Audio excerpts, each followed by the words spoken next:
fabric from the land of the five rivers.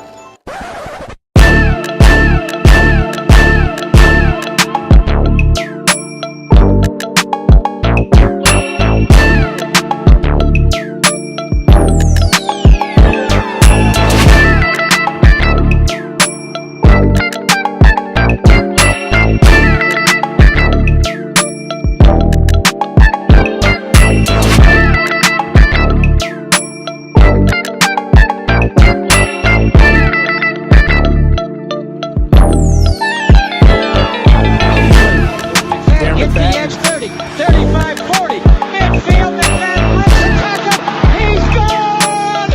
10, 5, touchdown! Raiders! 2 years ago, when we came to Los Angeles, I really believed that the greatness of the Raiders would be in its future.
We are back for another edition of Around the Shield, man. We appreciate everybody coming through. Make sure to click in.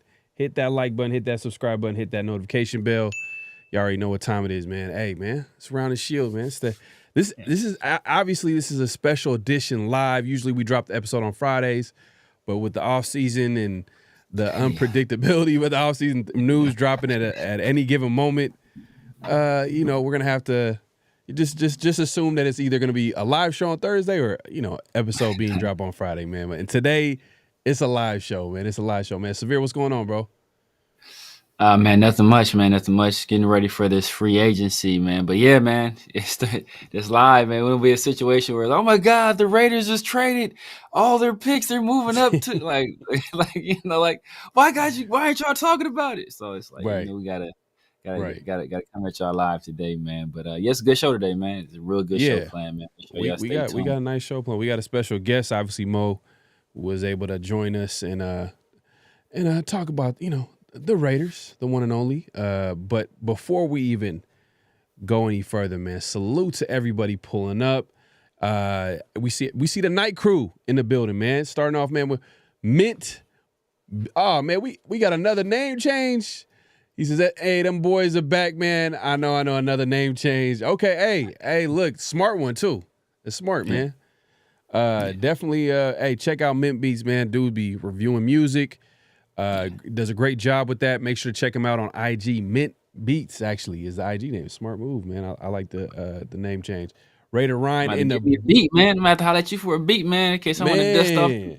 Nah, I'm done. Now for I'm hey, done. I might have to because we'll talk behind the scenes, man. Because I do need some production. I ain't gonna front. Like I do like nice production. Raider Ryan in the building. So he's a Salute Nation Severe. Daniel Kim in the build. The king of mods is in the building, man. My God, man, appreciate you coming through. Salute. We got Sacktown Raider in the building, man. Sacktown Raider Mike in the building, man. Yaya Hatamaki in the building. Salute to everybody in the house. Man, this is everybody got the name changed. Mark, we found out the other day, changed his name to PNW Mark Raiders. Okay, I see. Trying to brand it. I see you trying to brand the name. I see what you're trying to do. Hey, man, he just want to remind y'all, clock in, subscribe, man. Thank you. Look, hey, man, appreciate you, my guy. Hey, look, that's why you mod on the channel. Huey P in the building, man. Appreciate you coming through. Man, we got people coming through left and right. Coach, the night shift has begun, man. My guy, Coach in the building. He said, "You guys bring." You got jokes, man. You got jokes. It's only 9 o'clock on the West Coast. It's only 9 o'clock out here. Yeah, well, you know what? Hey, if he's in the East Coast, yeah, for sure, 3-hour difference. So it's gonna be a big difference. Let me know if y'all. Oh man, hey, for sure. Hey man, I'm gonna tap in with you, man, for sure, man. No doubt, man. My guy, man, Beats in the building. Alex and Salute Pharaoh, Severe, man. Appreciate you coming through. Rod Gas in the building. Shout out from Mexico, man. All the way from Mexico, man. Appreciate you, my guy, coming through, man. Look, hey, it's gonna be a great show. People coming through left and right. For sure. Hey, man, let's not waste any time, man. We're gonna get into the latest and greatest with the Raiders. But before we even get into that, man, earlier I had a chance to talk to Mo, Midtown Mo, man. Mo Moton was able to come through and just have a really good conversation earlier. So I'm gonna go ahead and play that real quick, and then we'll get back to it and talk about the latest and greatest with Raiders. And that's what we did with Mo too as well. But obviously, he came in and broke it down skillfully. So I'm gonna go ahead and play this interview real quick, man. What's going on, man? Hey, we got a special guest, man. The return of Mo Moton, man. Let's give him a round of applause, man. Hey, man, appreciate you coming through, man. Hey, we got a lot to talk about since the last time you've been here, man. Yeah, I know this is around the shield, but I feel like this is like the Raiders Talk Breakfast Club. I'm up here early on the East Coast, so it's good to be back on the Raiders Breakfast Club show, doing it with you. By the time they watch this, it's going to be during the evening, so they're not going to know anything about that. But that being said, let's get right into it, man. Because the last time we were talking, I think it was during the season or near the end of the season. A lot has passed since that time. Like obviously, with different coaches being hired, they moved on from AP. Telesco was fired, and then now we got Pete Carroll and Spytek in the building. What are your thoughts to start with the hiring of those coaches and GMs? Like, what's your thoughts on them so far? I think I talked about the possibility of the Raiders hiring Pete Carroll with you and Severe, and some people weren't a fan of it because of his age. Obviously, he's not your normal 73-year-old, about to be 74 in September. But I thought it was a decent hire simply because he's known for building programs, and the Raiders needed a program builder. I'm absolutely fine with that. And then he surrounds himself with coaches that he did, brought back Patrick Graham, fine for the defense, brings in Chip Kelly, who I think is a quality offensive coordinator / play caller. So I think the Pete Carroll hire was a good one in my book. Now, when it comes to John Spytek coming from Tampa Bay, it's all about draft and develop, right? So I like that philosophy. Where the Raiders struggle with over the past, 20 plus years, drafting players and keeping them around. Not just drafting players, but getting them to that second and third contract. I think you're going to see a lot more of that under Spytek running the show, because that's what Tampa Bay does. That's what they try to do with their players. They're trying to keep Chris Godwin. They try to keep most of their homegrown players. And I think you'll see more of that, assuming that the Raiders draft decent players. They'll try to keep those guys around and build a foundation, a winner, a playoff team, we're hoping.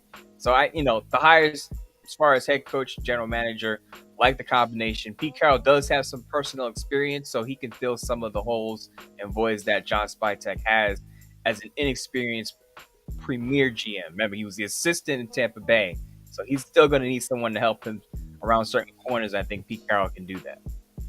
Yeah, I thought maybe Champ Kelly staying around would be good, but he ended up, I don't know, for whatever reason, he went his separate ways. Probably he's trying to make a chess move maybe to get his opportunity at GM once and finally. But we'll see how it shakes out. But you were close though. You were close on the Liam Cohen. I really thought that Liam Cohen was gonna, because you called it like during the season. You were like, hey, if there was gonna be a head coach for the Raiders, possibly. You called it Liam Cohen, but obviously he ended up going to the Jaguars. There was no, to be honest with you, it felt like it was either Ben Johnson or Pete Carroll the whole time. Like, we didn't really hear a lot of other. I mean, there were some interviews that happened, but no, really, I don't think do we have any offensive coaches interviews? I don't even think we interviewed. They requested Todd Monken, but an interview was never scheduled. My guess is he wasn't. He wasn't interested. Yeah, he wasn't interested. And we've seen that before, because I've seen times where, hey, I'm sorry to say, but I've a lot of experience going through these Raider head coaching cycles where they'll request the interview and then they never interview for some reason. But we all know what it is at the end of the day. Like, it takes two to tango. But we're all past that, obviously.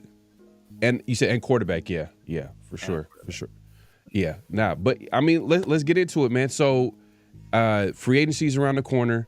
The combine just happened. Is there anybody that you like during the combine, by the way, like during this process? I mean, the pre-draft process for some of these prospects. When I did my Bleacher Report live, I said the defensive guy that I had my eye on was Jahad Campbell.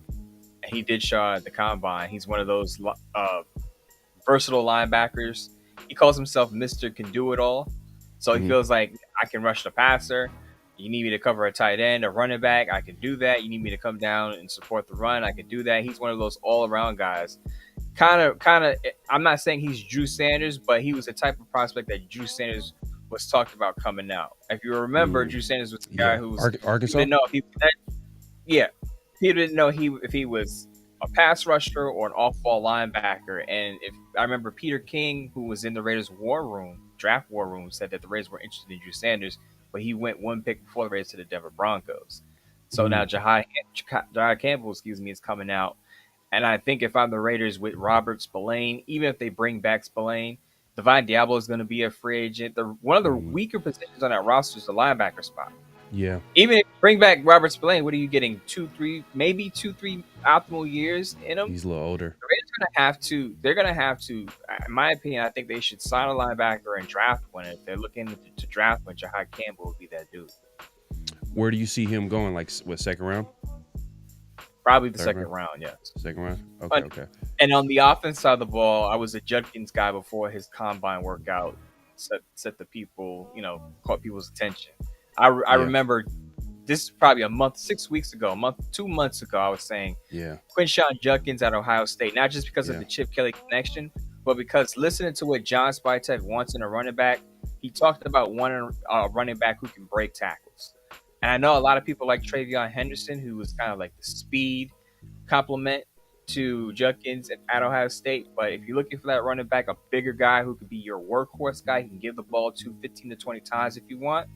Judkins is that guy. Travion Henderson had issues staying healthy at Ohio State for a bit. So when he was there with Judkins, it benefited both of them because now you have less tread on Judkins' tires and Henderson was able to stay healthy. I wouldn't be mad at Henderson. He's the home run running back. But Judkins, about 220, over 6 feet tall, I think he fits the mold that Chip Kelly likes, because you remember Chip Kelly had Zach Charbonnet at UCLA. You remember John Spytek as a director of player personnel signing Leonard Fournette, bigger running back. You look at Pete Carroll and what he had in Seattle, Marshawn Lynch, Chris Carson, Carlos Hyde, all bigger running backs. So I think Judkins will be the guy on day 2 for the Raiders. I hope they double dip at running back because that's how good this running back class is. You can get a thunder and lightning, and Judkins, he actually ran pretty well better than I thought he could. I think he ran a 4.48, and Henderson ran a 4.43. I mean, that's obviously a difference, but still, like, I didn't think he was going to run in the 4.4s, like even in late 4.4. So that's that's pretty good for him. I mean, better than let's say, just to give perspective, some Raider fans is watching the show, like that's better than Josh Jacobs. I think people were saying that he would run like maybe a 4.6, possibly, because he's never he didn't have that long speed. I'm not sure if Judkins showed that while he was at Ohio State, but the fact that he has that in his wheelhouse, on top of him being 220 plus pounds, that's pretty good. So I'm thinking the Raiders could start looking at running back as early as the second round. Of course, as a second round, but linebacker, that is a good point, because looking at this free agent class, and I guess we could pivot to free agency, there really aren't a whole lot of options. It's a weak free agency class, to be honest with you. It's like a lot of the players, they're coming with a lot of red flags. There's not really, I don't think there are any blue chip players available, to be honest with you. I mean, I don't really, if maybe Javon Holland, maybe, and that might be reaching, because he's been hurt too as well. I think he had some injuries. Right. So you're right about there not being too many star free agents. It is for me, looking at it and writing about this class, it is kind of a weak free agent class, but you can get some starters here. I do really like Byron Murphy Jr., the cornerback but he played for Minnesota Vikings. He was with the Cardinals as well. Over the last 2 years, 9 interceptions, 27 pass breakups. So he's ascending, and he's coming off of a Pro Bowl year. The other thing is over 2,000 snaps played in the slot, over 3,000 snaps played on the boundary. So if the Raiders were to let Nate Hobbs walk, or they want an upgrade over Jack Jones, you can bring in Byron Murphy. He can fill either of those spots. The other thing is he went to UW in Washington, so Pete Carroll wasn't far from him when he coached at Seattle. So I'm sure he had a good look at Byron Murphy. So there's some versatility there, and there's an ascending guy there at a position of need, in my opinion, if they let certain guys walk. But there are other guys in free agency if Chris Godwin hits the market, right? So the Tampa Bay Buccaneers are trying to re-sign him. They pushed back the void date on his contract. I know he's coming off of an injury, dislocated his ankle, but he's not even 30 yet. And there's a connection to John Spytek there. And if you want to pair up a wide receiver who can be sort of a go-to guy, a complement to Jacoby Myers, Chris Godwin could be that guy. You have Chris Godwin, Jacoby Myers, and Brock Bowers. All of a sudden, your pass catching group looks pretty good. Now you just, as you said, double dip at the running back position, get an offensive lineman or two, and you can make some moves with whoever's at the quarterback spot, assuming Chip Kelly is a quality offensive coordinator we think he is. Yeah, I looked at the free agency class, and I looked at Godwin. I'm like, that's a really good fit. We do need a little bit more speed. I know we got Trey Tucker. I guess Trey Tucker's role would make sense. Him in that, that slot role, and he does have speed at that position. But speaking of receiver, we did hear about DK Metcalf being available. I think he requested a trade with the Seattle Seahawks, and they're exploring options. And now we're hearing that they're asking for a first. At first, I was all in. I'm like, hey, Raiders got to get this. Is perfect timing. But now we're hearing there are reports that the compensation could look like a first-round pick and a third-round pick. What's your thoughts on a DK Metcalf situation? I'll be completely transparent with you. I wrote an article. Well, not I, but my crew wrote an article over at Bleacher Report. The person who was writing the article asked me, hey, what do you think DK Metcalf would cost? Because he wanted to include the Raiders as a potential landing spot. The Pete Carroll connection, we get it. And I said, it's going to take at least a first. And he was like, really? You think it'll be a first? Because you know how it is. Everyone thinks, player being traded is automatically going to cost a first. Sometimes it's legit, sometimes it's not. But look at what DK Metcalf is. He's 27 years old, multi-time Pro Bowler. He was, before Jackson Smith and Jigba broke out this past season, he was their number one guy. If you remember, not too long ago, DK Metcalf's Ole Miss buddy, A.J. Brown, was traded from the Tennessee Titans to the Philadelphia Eagles. What did that cost? A first-round pick. So when you're looking at a wide receiver who could potentially be your go-to guy, the conversation you got to start it at a first-rounder. And that's why I said he was going to cost a first round, even though a lot of people said maybe a second. There were reports yesterday late that a team was willing to part with at least a third-round pick. I'm thinking, look, they know what he's worth, and he's in his prime. he's going to probably, the conversation is probably going to start with a first rounder. Now, I would probably try to get away from adding an additional pick to that. I know the Raiders have 2 third-rounders, but I would try to keep it to a first rounder. Not if I'm the Raiders, because I'm not giving up pick 6.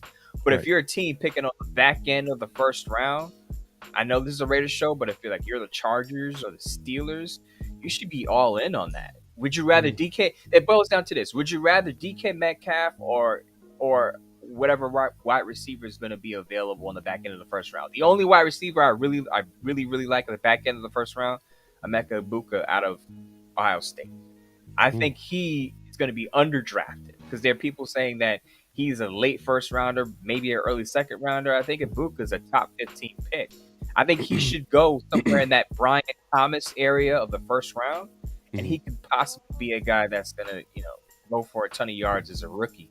But if you're a team that's looking at that immediate playmaker, a proven commodity, you should be all in on DK Metcalf if you're on the back end of the first round.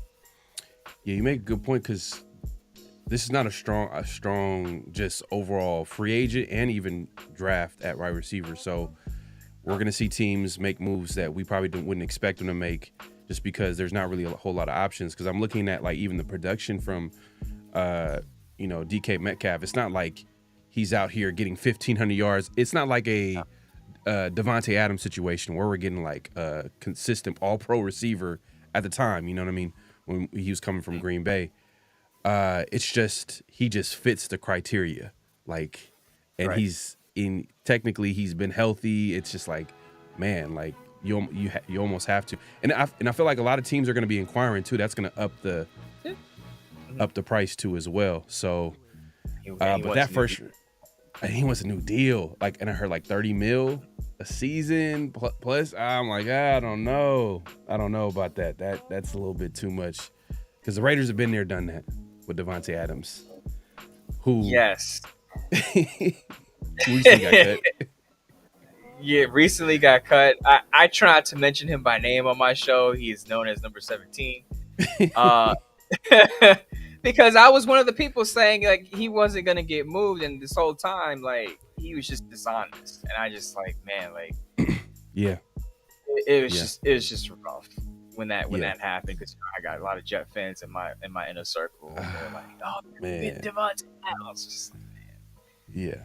Made me look foolish, man. He made me look foolish, so I can't mention him by name. Yeah, and we understand like it's a business at the end of the day. Like sometimes like people can be really passionate about a football team or a team, and they're like, oh, this guy's a traitor because he leaves. Like, nah, not really. It's just the way he handled it. He was on on some show, and he was just like, I don't know where this noise is coming from. We found out that it was coming from him. Exactly, and that was my issues, that he sat there and played as if he didn't know where this buzz or where the trade chatter was coming from. And I remember when Deshaun Jackson came out and said that, Davante Adams is not happy, and he vehemently denied that. Now, he may not have spoken to Deshaun Jackson directly, but apparently Deshaun Jackson spoke to someone close to Davante because he was dead on what he said and saying he's not happy there.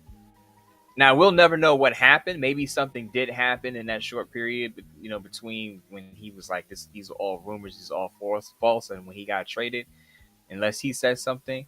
But for now, it just looks like total dishonesty from him.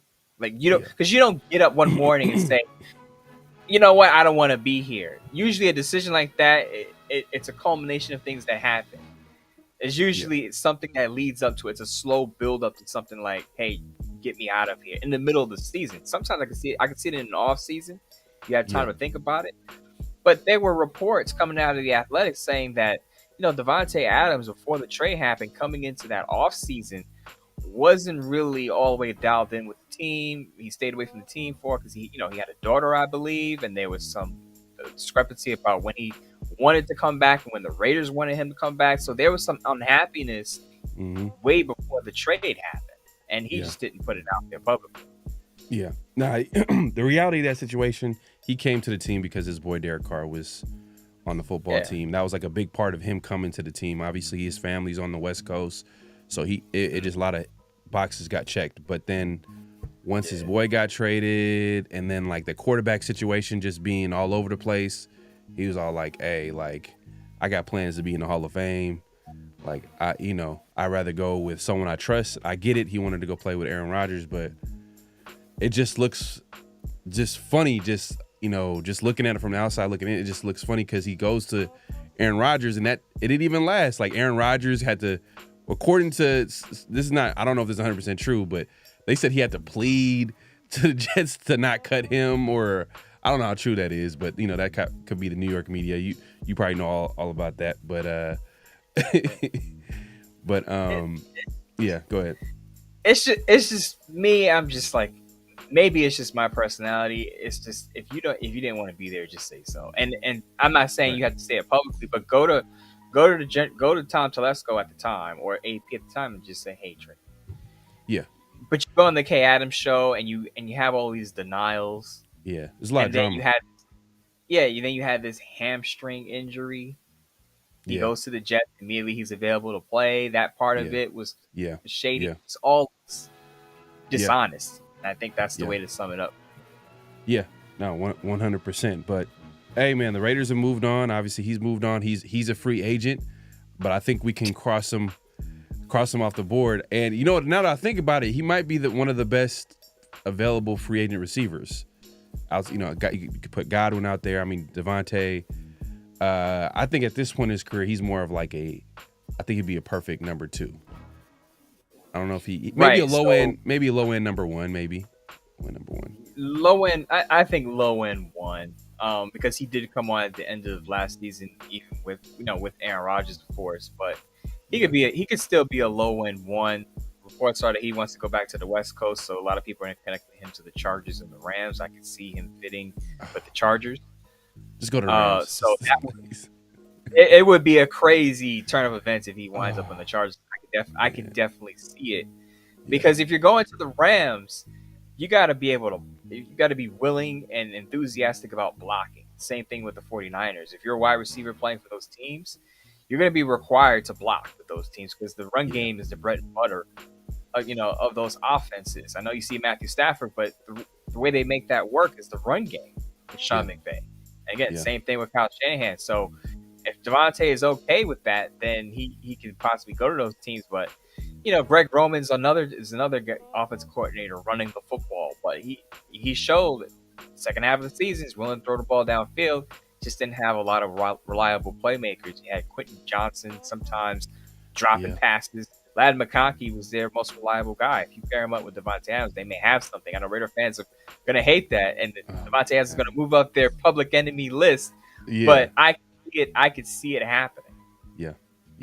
No, because we, like I said earlier, it checks the box because location-wise, he's going to be close to home. But oh man, I would really hate to see him play for the Chargers. But I hopefully, if he wants to come to this side of the coast, I mean, Seahawks might have an opening.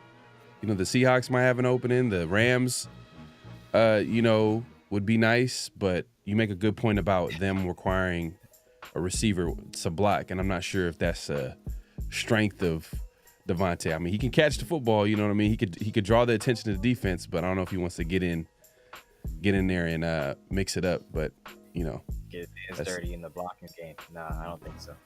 Yeah. It is what it is. But moving along, man, the Raiders got a whole bunch of free agents. And it kind of makes sense, like, just thinking about it, looking at this free agent class, like, it kind of prioritizing re-signing some of these guys. But we haven't really heard anything about – a lot of the guys want to test the market. And they want to go out into the market, and I'm sure they probably want to get a really good deal. Do you see, like, I'll throw some names. You see guys like Spillane coming back, Morig, Nate Hobbs. I've even seen something that Nate Hobbs might get a solid deal, like $10 million a year. I'm like, $10 million for Nate Hobbs? And he's been hurt every year? That's crazy. So here's the thing, right? A lot of Raider fans have pushed back up me on this, and you might disagree with me here, but I think they're going to redo their secondary. I honestly, I don't think that you can lock Jack Jones in as a starter. I know Jack Jones is on the show recently talking about, Pete Carroll and the new staff coming in. I don't think he's a lock to start. Dude gave up 8 touchdowns last year. And then you look at Nate Hobbs. You mentioned it. And that is my issue with Nate Hobbs. He has missed, I believe it's 16 games over the last 3 years. Two of the last 3 seasons, he's missed 6 games, played 11 times. One season, he missed 4 games, suited up 13 times. My issue with Nate Hobbs is when he's on the field, pretty good, right? Can do a lot on the field, but availability. If you're not reliable to play, if you're not guaranteed, but if you're likely to miss at least 4 games a year, which is about a quarter of the season, I'm letting you hit the market and letting the market set the value for you. I'm not jumping on whatever you want. I'm letting the market say, well, he's worth this, and then we'll see where you fit in with our number. People love Nate Hobbs. I think that's what gets caught up in it, is that a lot of fans get attached to these players. I like that guy. But it's all about the number. It's got to be at the right price. And for me, Nate Hobbs, with his injury history, I would be wary about signing him because I'm seeing that he can make 12 to 14 million a year. And I'm like, that's a lot for a guy who's missing a quarter of the season for the last 3 years. Right. Now, Merrick is a different issue. He's available, but I'm seeing his market at about 15, 16 million a year. And I looked this up. If he gets 15 to 16 million dollars a year, that's top 7 safety money. You're putting him in the same tier as Minkah Fitzpatrick, Derwin James, Xavier McKinney, who was a ball hawk this past year in Green Bay. I like Merrick. I don't think he's on that tier. I think he's a tier below those guys. So for me, it comes down to price. If you're paying Merrick close to 10 million, I would bring him back. 11 million, I'd bring him back. But if Merrick is getting 15 to 16 million for some of these teams, I let him go. And I like Merrick. He's an ascending talent. But I'm not paying him top 7 safety money. I'm not paying him Derwin James, Minkah Fitzpatrick, Xavier McKinney money. I'm just not doing that. Now, Robert Spillane, different story. Talked about the linebacker position, the Raiders. If Robert Spillane is not there, what do the Raiders have at linebacker? Absolutely nothing. Divine Diablo is going to be a free agent, and I'd say let him walk because he's a liability in coverage. Who else do they have there? Luke Masterson, Amari Burney? Tommy Eichenberg hasn't proven himself yet. They have nothing at linebacker. You re-sign Robert Spillane, and you draft, and you even sign another player. I think the Raiders could go after KJ Britt from Tampa Bay, who took Devin White's job. There's connection to John Spytek there. So I would look out for KJ Britt and free agency. But as of right now, before free agency hits, before the draft, you re-sign Spillane so he can continue to solidify the middle of that defense, and then you add guys around him so that when his time is up in 2-3 years, you have somebody behind him. I'm bringing back Malcolm Kuntz as well. I think you can get him on a cheap deal. There are some people that think he could get, I saw as much as 20 million. I'm like, he's not getting 20 million a year coming off of a year where he didn't play a snap. Yeah. Like he was good. Like he was good second half of the season, but he didn't play at all last year. Yeah. So he's not getting 20 million, but I would bring him back. Pete Carroll said he's anxious to get him back. I think he comes back. The other player I think comes back is Caleb Von Chason. There's just too much upside there to pass up. Played well in the second half of the season. You could get him on the cheap deal because, let's be honest, it didn't work out. His first stop at Jacksonville, he was in Carolina for a little bit, didn't do much there. You can get him for less than $10 million, and he can help your pass rush. No, facts. I agree, man. And the point about Morik, you make a good point, is that one of the biggest issues I have with Morik at safety, he's not like the biggest ball hawk playmaker safety that you would want. Even though he would had a really solid year, really good year, where obviously they had him moving a little bit closer to the line of scrimmage. They were moving around a little bit, and you can see the impact that he had on that defense. But if you had to nitpick a little bit, he doesn't give you that ball production, and the top safeties do, and the Raiders would have to pay top safety money to keep him.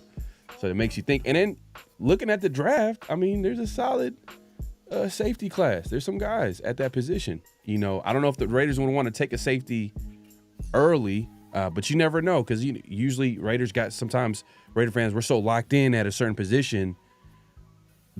We got holes everywhere, so it's really best player available. Like if there's a guy out there that Like, we haven't even talked about the cornerback position, but we did with Nate Hobbs. But I agree with Nate Hobbs. Spillane, definitely got to bring him back. I mean, who do we have at linebacker? Exactly. It's a good point. That was the most mind-boggling thing to me, is to see people say let Spillane walk, and I'm like, okay, if you let Spillane walk, then what is your plan at linebacker? Hey, let me Are throw you a bringing name in at you. Bobby Wagner? You know? Yeah. Especially because there was I think, was it Ernest, the linebacker from Ernest Jones. Ernest He Jones, got but bounced around. but I'm not sure. Pete Carroll might be familiar with him because he coached against him. He wasn't there when he was with this. I don't think he was there when he was there with the Seahawks. I know he played for the Seahawks, but Pete Carroll was probably more familiar with him as an opponent because he was with the Rams for most of his career, and the Rams sent him to, he was at Tennessee for a bit, and then they flipped him, and then he got to Seattle, and he looked pretty good. So, I'd be all in on Ernest Jones. The report came out that he had some offseason surgery, and now if he's fully recovered, I'm all in on him. But there are going to be some options. Again, I mentioned KJ Britt, he didn't show me much in pass coverage, but he played pretty well in Tampa Bay. Again, took Devin White's job there. Could be a guy you want to develop. If you're John Spytek, bringing in some familiar faces. I'm not saying he's a star at the position, but just someone to give the Raiders some serviceable the position. Because again, what do you have there behind Robert Spillane? You got to start, bringing in some players who can actually give you some meaningful snaps there. Yeah. Real quick before we move it along, I'm going to throw a name at you for safety. What do you think of Hufanga from San Francisco, safety? I would bring him in on a short-term deal, as long as you're not breaking bank for him. All-pro season, and I believe 2022. Over the last 2 years, he's missed 17 games, though. When he's on the field, he could be an all-pro, Pro Bowl talent. Yeah. But he's missed 17 games. Torn ACL in 2023, wrist last year. You put him on the field, you know what you're getting, but it's just keeping him on the field. He's got to stay healthy. And I saw reports that the 49ers are going to let him test the market. And that's what I'm saying about these guys who are productive, but not always available, like Nate Hobbs and Hufanga. You let the market set the value, and then you see if you're willing to match or go over what the market says he's worth. You usually do that with players who are productive, but oftentimes injured. You see what the market says before you jump on the first price to bring them back. Yeah. No, I agree, man. And like I said, it goes back to what I said earlier, man. It's not really a strong free agent class because every one of these players have red flags. As far as I don't want to say every player, but like a lot of the top players got the injury bug. I mean, they got that injury red flag a little bit. But that being said, let's move it along real quick. And I know we got to head out in a second, but I want to get your thoughts on quarterback position real quick. Raiders obviously need a quarterback. They had talks into possibly trading for Stafford. That didn't happen. Ben Johnson came and gone. That didn't happen. So a lot of Raider Nation's like, man, we can't believe none of these reports now these days. But the thing is, though, like, just because the report comes out doesn't mean it's going to happen. It's just, the Raiders are trying their best to upgrade everywhere on that roster, especially at quarterback. Now, going into this draft or even free agency, like how do you see this quarterback position being fixed this offseason? I think it's going to come down to I think it's going to be a veteran and a rookie combination. Right. Now, what veteran rookie combination is it going to be? We don't know. I know a lot of people are going to disagree with me here, but hear me out really quick. I would be okay with Sam Darnold. And I say this because I don't think he's going to get $40 million a year. If you look at Baker Mayfield when he had that prove it deal with the Tampa Bay Buccaneers, the contract he got after that was about $33 to $35 million a year. I think that's what Sam Darnold is going to fit into. I don't think he's going to get that 40, because that's the reason the Vikings didn't franchise tag him, because they would have to pay him $40 million on that 1 year tender. They're trying to get him for less than 40, and I think he's going to get less than 40 because there are reports out there that Sam Darnold's market isn't as robust as people think it is. Mm-hmm. So if you can get Sam Darnold for that $33, $35 million range a year, I would take that. And let's remember, with contracts, you can manipulate. I see you cringing a little bit, but hear me out. You can manipulate contracts. I'm just going to put an example out there. You hear all the time, player A signs a 4-year deal for $160 million a year. They're not really getting $160 million a year, Pharaoh. Let's remember, how many of these players actually play out the full length of their contracts? It's true. Players get cut all the time before their contracts expire. They may Right. even get extensions if they play well. So when you look at the surface numbers of these contracts, yeah, they signed for $160 million over 4 years, but then probably not going to get $160 million. Either they're going to get cut before that contract expires, or they get an extension. And if they do get an extension, that means they outplay their contract, which is a good thing. So you can manipulate contract numbers all the time. If Sam Darnold signs a 4-year, $140 million contract, people are going to look at that like, oh, that's too much money. But I always say, show me the guaranteed money, because that's what he's really getting. And then the other dollars on that is if he plays out the length of his deal. Look at Gardner Minshew, signed on a smaller scale, of course. Signed a 2-year, $25 million contract. He ain't getting that $25 million because the Raiders are releasing him. He got $15 million guaranteed, and he's been paid out, I believe, $12 million so far. So remember, the surface numbers aren't really what the player is actually going to get in reality, unless he plays out the full length of his contract. And if he does, that means he's doing something right. So I'd be okay with Sam Darnold. I'm also fine with Justin Fields, though I think he's going to wind up back in Pittsburgh, because Justin Fields could be had for, I believe, $10 to $15 million a year. I think there's still some upside there. Small sample size, he did show some improvement with his acting. And let's remember, the Steelers only had one wide receiver. They had George Pickens, and then they had Pat Fryer, who's their tight end.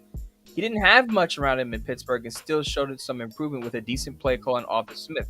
Again, the Raiders have a pretty good play call in Chip Kelly. I think if you put Justin Fields along with Chip Kelly, he could continue to show improvement. There was a report that came out last night that Russell Wilson is unlikely for the Raiders. I breathed a sigh of relief when I heard that. I didn't want to see Russell Wilson, Pete Carroll 2.0, not in favor of that.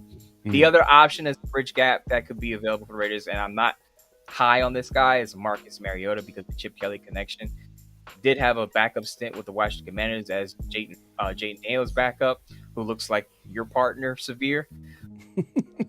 That's probably similarities there, how they look. But Marcus Mariota could be an option as a bridge gap guy if the Raiders aren't looking to spend a whole lot there, because the reports are that the Raiders weren't going to make a big splash at quarterback. So if they go with a modest signing at the quarterback position, probably Marcus Mariota would fit. I saw some people bringing up Zach Wilson. I say stay away from Zach Wilson. I'm in New York. I watch Zach Wilson play. I don't think he processes from the pocket well, and he gets hurt. He's a smaller quarterback. He has the physical tools. He has an arm. He can move and all of that stuff. But when it comes to processing post-snap, he's a tick behind. Still stared down his receivers when he was in New York. And again, he also got hurt. Got hurt in a preseason game, if I remember correctly. So if you're bringing in Zach Wilson, a smaller quarterback, you better have a pretty good offensive line. But I do get why people want to possibly develop him as a former top 3 pick. In the draft, is how it goes to me. I'm all in on Shadur Sanders because I think Cam Ward's going number 1 to either the Titans or the Giants. A lot of talk about Shadur Sanders. He's arrogant. He's brash.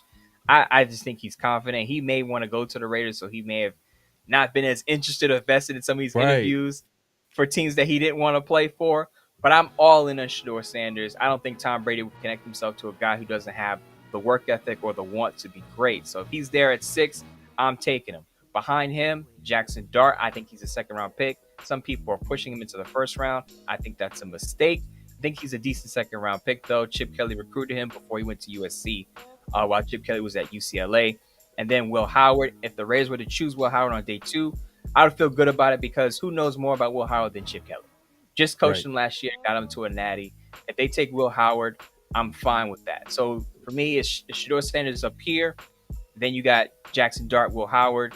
I would also think about taking a flyer on Dylan Gabriel. I know he's a smaller quarterback, but I'm of the belief that if the Raiders are going to take a project in the second round, like a Jalen Milroe, because we heard they were impressed with him. They were impressed with Quinn Ewers.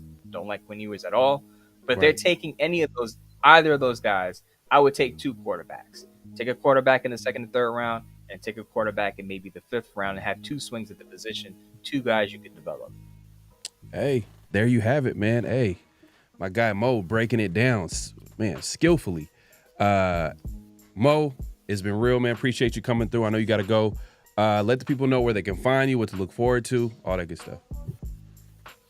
Hey, as Monday through Wednesday over at Bleacher Report, that's where most of my work is. My writing, my live shows 9 p.m. Eastern Time, 6 p.m. Pacific. Sports Night, I drop a Raiders column there once a week. It usually publishes on Wednesday. Silver and Black Today with my co-host Scott Branson. We're down to one show a week in the off season, but if things happen, we usually pop on after it happens for a reaction. But our show comes out on Thursdays in the afternoon. You can get that on Spotify and all your platforms that you listen to your podcast. And you can also catch me just meandering around on shows, making appearances, not appearances, but popping up on shows and just chopping up with Raider folks because I enjoy that. Also, CNN, I'll be on there closer to the draft, breaking down some of the top draft picks and what the Raiders could do. They have a top 6 pick. So, as I mentioned, there's a possibility Shadur Sanders could be there. I still think he goes in the top 5. But if he's there, I'm probably going to be breaking it down on CNN. Yeah. It's a lot of smoke around this time, so a lot of people think he might drop and this, that, and the third. But we'll see how it shakes out. And if you guys want to check out more of Mo's prediction for free agency, I know you dropped a recent article for Sportsnet, so definitely check that out. But Mo, man, appreciate you coming through. For everybody watching, we'll continue the show. But yeah, man, it's been real. Appreciate you coming through. Appreciate you, Pharaoh. All right. Hey. We back. We are back, man. We just finished. Hey, man, great interview with Mo. Was able to come through and really break down what's going on with the Raiders. Definitely check him out on Silver and Black Today. Obviously, Bleacher Report, NFL writer, man. My guy is everywhere doing his thing. So definitely check him out. Severe, man. Obviously, we didn't get a chance to talk about like from the last show up until now, and a few things happened. Yeah, obviously we're gonna break down an interesting clip about Shadur Sanders, kind of continue that conversation. Before we even get into that, make sure to clock in, hit that like button, hit that subscribe button, hit that notification bell. We are going live on both our channels, The Severe Raider and obviously myself, PharoahNFL. What do you think of the DK Metcalf situation as far as him being available, requesting a trade, and initial thoughts on that and what the compensation could look like if the Raiders were able to get in and able to get him on a deal? He's a talented receiver. The Raiders need a number one receiver. He has the ability to be a number one receiver. The issues I have with DK Metcalf is, first of all, he seems to constantly get dinged up. There's little nagging injuries here and there.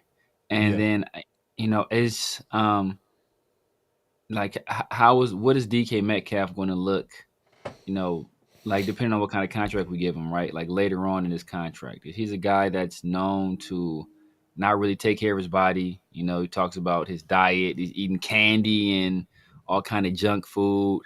And the thing that really rubbed me the wrong way in terms of, DK Metcalf and like kind of made me like look at him kind of sideways as a player is, he was doing an interview with Shannon Sharp, and, we all have our feelings about Shannon Sharp. He was a Bronco, but you can't deny what the guy did in the league. He was one of the greatest tight ends of all time, probably top 5 to 7 tight end ever. Went to the Broncos, on a team with Terrell Davis and John Elway. He was one of the leaders on that team, won 2 Super Bowls. Then he goes to the Ravens on a team with Ray Lewis and Ed Reed. He's one of the leaders on that team and wins the Super Bowl there as well.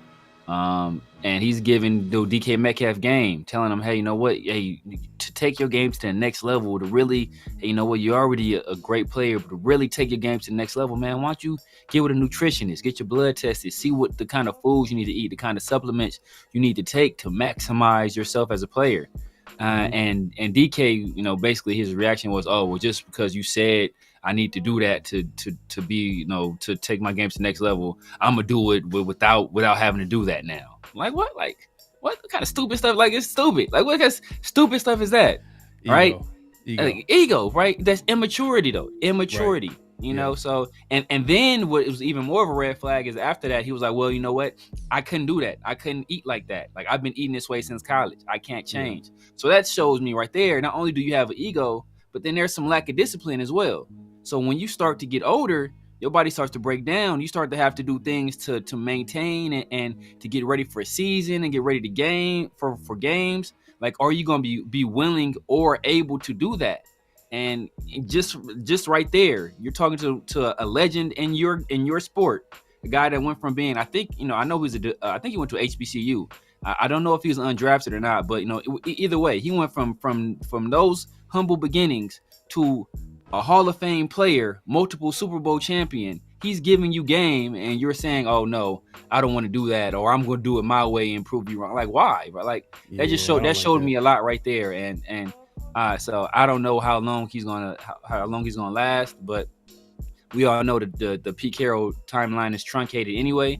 So if it's for 3 years and we feel we can maximize DK Metcalf in those 3 years, maybe they do it. But it's all depending on the compensation, not only on his contract but in the trade as well. I know they're asking for, I think, a first and a third, which means they likely want a second, and they're just trying to drive the negotiations at that point.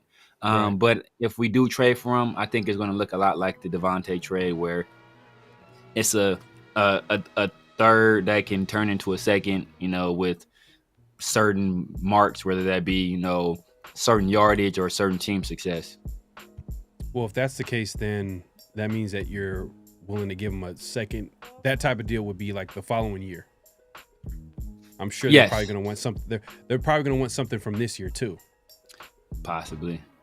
You know what I mean? Usually when it's a trade during the offseason, that's how it usually works. But that being said, I wouldn't mind it for a third round pick, especially if it was, the joke around social media is we'll use the pick that we traded for Devontae for and got in that third round pick from the Jets and use it to get Metcalf, which I have no problem doing. I think what you're saying is concerning as far as his attitude. If that's his mindset, that could really block him from really getting to that next level, because we've seen guys who've been great talents at wide receiver or certain positions, but they don't have the longevity because they weren't able to work on their game. One that comes to my mind is like a Dez Bryant. You know what I mean? He had a short prime, I felt like. Exactly. I mean, imagine if he worked on his route running. Imagine if he worked on the parts of Devontae's game where we're like, man, he's going to play well into his 30s because he's worked on that. But he is 27. He's 27 years old. So he's in his prime physically. Yeah. And if we're able to get him for a third round pick, I would do it. We have the money to pay a wide receiver, especially technically he fits the bill. He's a number one receiver. Yeah. He's going to command that double team. We could probably, a guy like Pete Carroll probably set him on the right path. I mean, he's the guy that drafted him. I'm sure a lot of the former players, they love Pete Carroll. So I wouldn't be mad at it. It's not a bad risk if we're literally sending a third round pick to get him. I know we would have to pay him, but this is the time though, man. The Raiders have the money to pay players. So let's go ahead and get that. I think that he would fill a good spot for what the Raiders need on the outside. But we'll see, man. We'll see. Right now, like you said, it's a first round and a third. I'm passing on that for sure. Make sure to clock in, hit that like button, hit that subscribe button, hit that notification bell. Now, let's actually get into Around the Nation. Around the Nation, man. And this is where we continue conversations that's going around the nation. You know what I mean? So one of the things that we've been talking about, I think it was last show, we had a conversation about Shadur Sanders and the stuff about him that's coming out, and these guys from certain teams are talking about him being arrogant and yada yada yada. But we talked about what happens if Shadur was doing this on purpose to make his way to team that he wants to go? Because we heard, you know, the Deons talk about like, hey, there are certain places that I'm not going to let my son play. I was like, how are you going to stop that?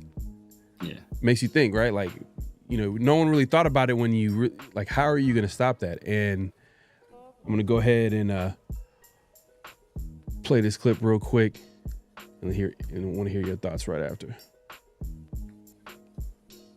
My gut feeling, and this was kind of reading some tea leaves from scouts that I talked to during the season, he wants to go to Las Vegas with the Raiders. Like his connection with Tom Brady. We know his dad's history. His dad was kind of picking and choosing where he wanted to go when he was an NFL player and wasn't shy about doing so.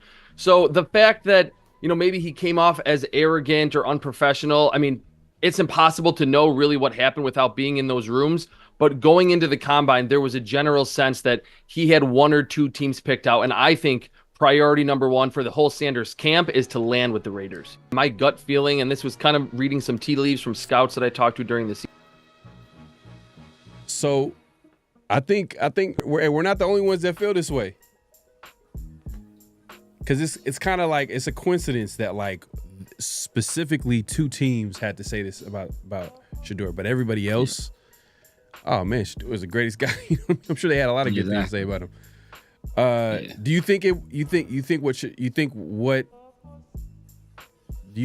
Shadur purposely went in there and was like, you know what, like I'm just gonna just do whatever because I don't want this team to draft me, because even Deion, and I'm gonna try to find that clip of Deion talking about how he got himself to go to Atlanta, you know, and play for Atlanta. I think he talked about that in the Rich Eisen. I was trying to tell you that before the show, but I'll try to find that clip. But what are your thoughts, man? Do you think Shadur really? He didn't talk about it. He talked about it after he got drafted. He said he thought another team was going to draft him. He said he was going to ask for so much money they was going to have to put him on layaway.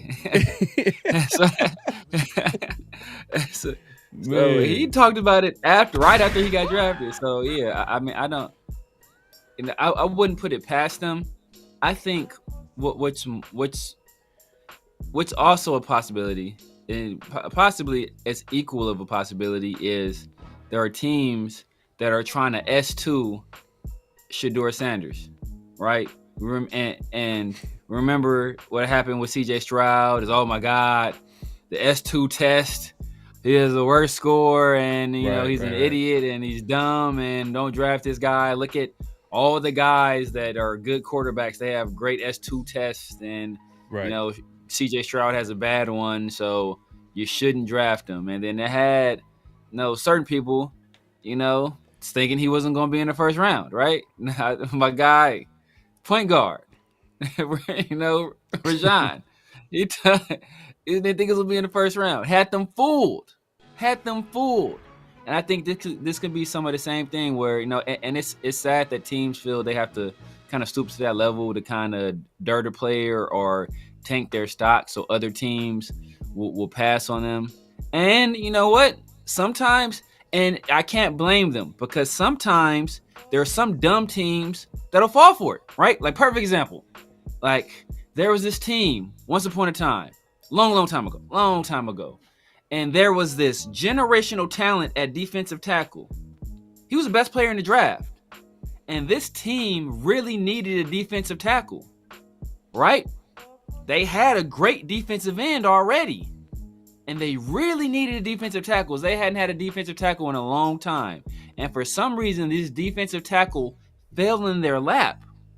And instead of taking that defensive tackle, they took another player. And that player turned out to be a tremendous bust. And the defensive tackle turned out to be one of the best players on a team that subsequently won a Super Bowl. And guess who that dumb team was? It was us. It was us, the Raiders. We took Tyree Wilson over Jalen Carter. But so sometimes it works, right? Sometimes if you try to tank a player's stock, it'll work. And so that's why teams do it. So I don't know if he'll succeed this time, but all the buzz around it, if you start looking at the mock drafts, they have them dropping to the late first.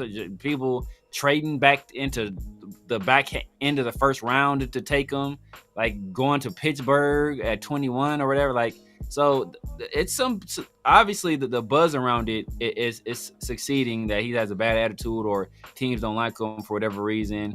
So I don't know how successful this will be, or if it was his plan to discourage this teams from taking him. I don't know, because I think, just looking at this last draft, I'm pretty sure Jaden Daniels tried that strategy, right?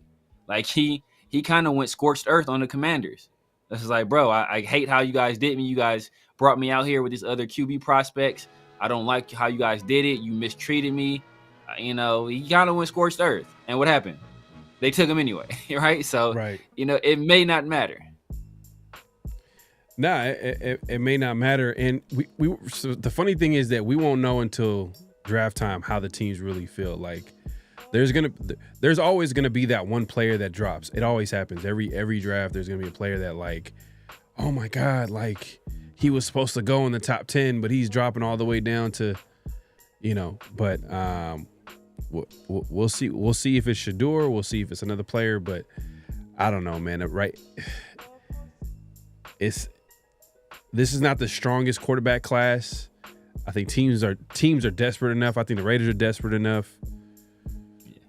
We'll see. What makes it worse though is that not only is it not a strong quarterback draft class, but the free agency class is weak as well, right? So not only do you have a weak free agency quarterback class, you have a weak draft class. So it's like, so teams that, normally a team might say, hey, you know what, I'll settle for this free agent quarterback and try to do it like we did foolishly last year, right? We'll settle with this, what we have in-house, or we'll settle with this free agent quarterback and try to do it that way. And other teams, they were like, hey, we're going to get our guy, or you're Atlanta, they did both, right? Or other teams, they attack it in the draft. But now you have a weak draft class and a weak free agency class. So the teams that, if they don't get a competent starter in free agency, and there's not really many there, then they almost have to draft. So it's like, if teams like the Titans, maybe they choose to run it back with Will Levis, right? But the Browns, they've already said, they've restructured Deshaun Watson's contract. They said they won't be shy about attacking the quarterback position, whether that be through free agency or the draft. Then you got the Giants. They need the quarterback. All three of these teams are in front of us. So if, like Cam Ward is going somewhere. So if just one of those other teams elect to take a quarterback, then we're left holding the bag, right? So, it just all depends on how free agency shakes out, and then how the teams in front of us elect to attack the draft.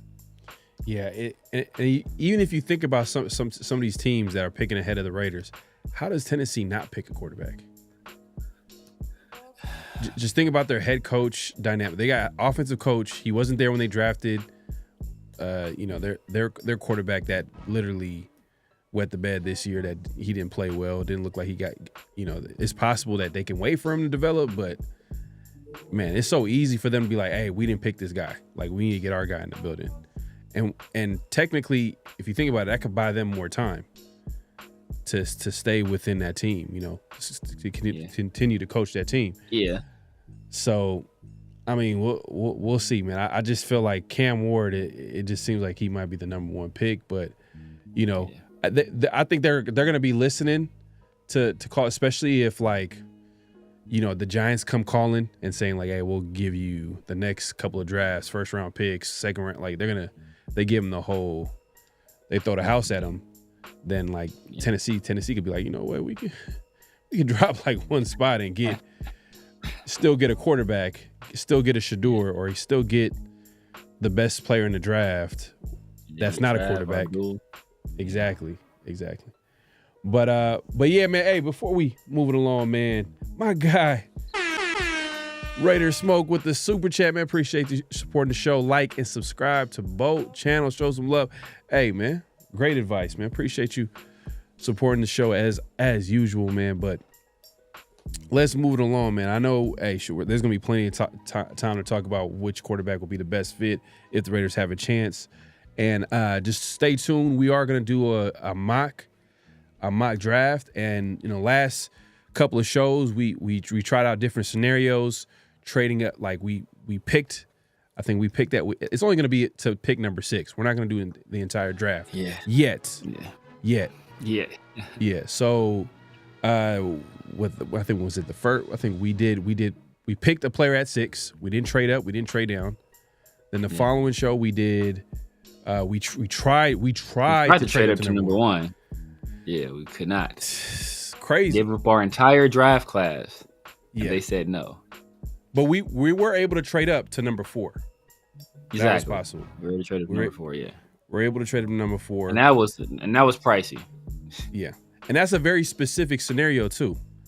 You know, if the quarterback is there at number 4, then maybe the Raiders can be like, you know what, let's not risk it and just, you know, give them a third and, you know, some. I forgot what the actual deal. It was more than I would want the Raiders to trade up, but I'm very, you know, I like when it comes to Raiders, I'm gonna be very conservative. I'm like, nah, let's give them the 7th-round pick and a 2028 3rd-round pick or something like that. But obviously that's not realistic. But that was last week.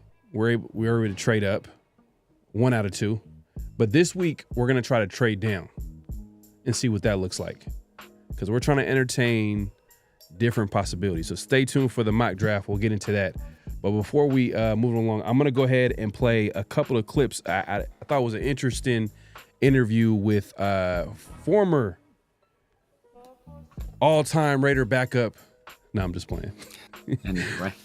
Brian Hoyer, man. Brian Hoyer, he was a backup for years for Tom Brady. Obviously, he was a backup quarterback for the Raiders at one point. He was on the show with Albert Breer, and it was a solid interview. Definitely check it out. And there was a couple of quotes that we can play real quick about the Raiders quarterback situation, Tom Brady, what he's looking for as in a quarterback. So I'm gonna go ahead and play this real quick. Make sure to clock in, hit that like button, hit that subscribe button, hit that notification bell. Give me just a moment. I'm about to.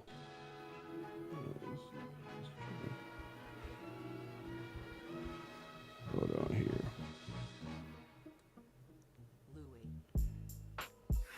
Here we go.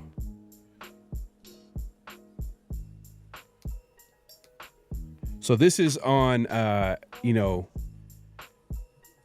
about what Brady will bring to the Raiders. And Hoyer was able to chime in on how Brady will be able to bring that to the Raiders.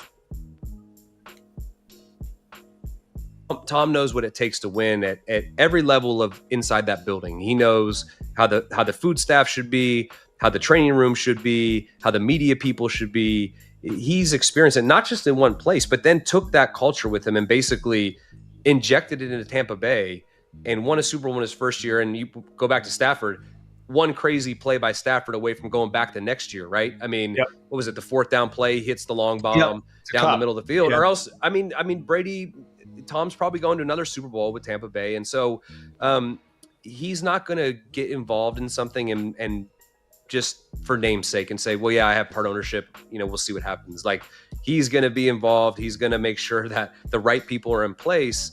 And so even, like we just talked about with Stafford, when you find out that he's having conversations with Matt, I'm sure for Matt, that probably was very hard to sit there and say, man, if Brady wants me to go there and he's telling me these things, like, but as I got to this point, we were just talking about like. All right. I'm not gonna lie. When I heard that from Brian Hoyer, I'm like, what's the theme? We gotta get the theme song for the Raiders. The autumn wind is a pirate. Tom knows what it takes to win at every level. I'm thinking Tom Brady, the way he's describing it, Tom Brady is going to be the answer for the Raiders. He's going to bring back the Raiders to NFL prominence, meaning like we're going to be winning. He's going to do whatever it takes to win. And like when I hear that, I mean, I was super excited, man. What was your take when you first heard that? Yeah, man, you can't help but get get a little bit excited about what you're hearing in terms of what Tom Brady is going to bring to an organization. We've talked about it before, but now I'm in the business of you got to show me. You got to show me, bro. I ain't buying none of these fairy tales and these stories, and I don't care about none of that, right? Everybody told me, people were telling me, Coach gonna be mad too. People were telling me Tyree was gonna be that dude, right? Oh, Tyree about to change the game, So I got to see it first. I'm going to this skeptical as can be. You know, hopeful, but I'm not buying what you're selling until I actually see the product. Facts. So Yeah. once I start seeing some results, because right now, I mean, you talk about Tom Brady and all this, that, and the other. You know, motherfucker 0 for 2. Brother, your ratio ain't looking good, brother. So you know, that's one way to take it.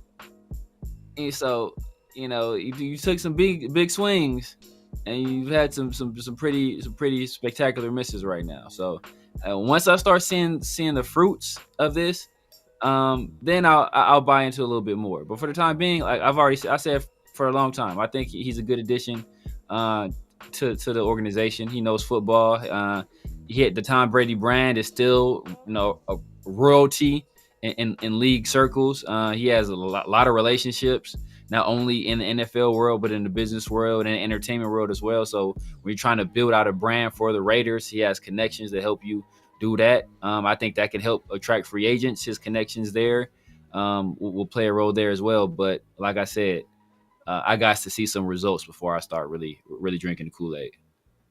Oh, and no, I'm black. I love the Kool-Aid. I agree with you 100%, man. It's a wait and see for sure.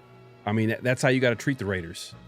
You got to treat them like, hey, we got to see it till we believe it, because there's been way too many off seasons. There's been way too many coaches, GMs, quarterbacks, insert player's name.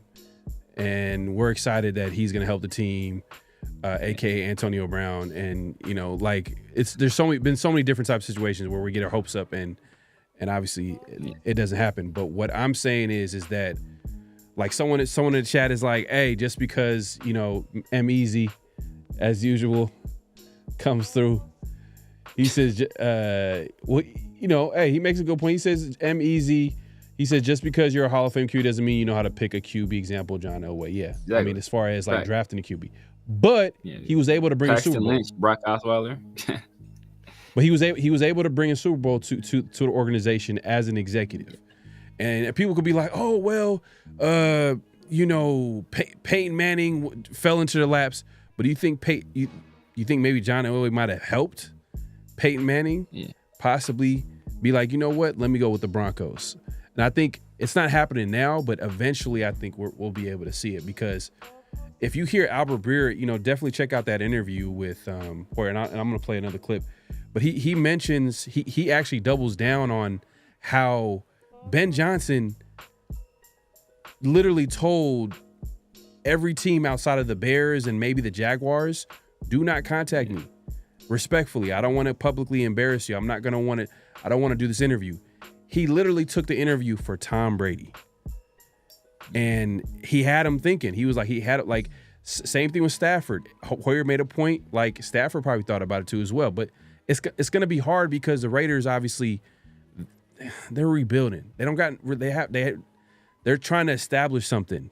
The Rams are already established. So, you know, I get why Stafford stayed with the Rams, but at least Brady is trying. Like, these are not bad moves to attempt. Like, Stafford is by far the best. If we had to rank QBs being available via trade or signing, like Stafford would be the number one QB available.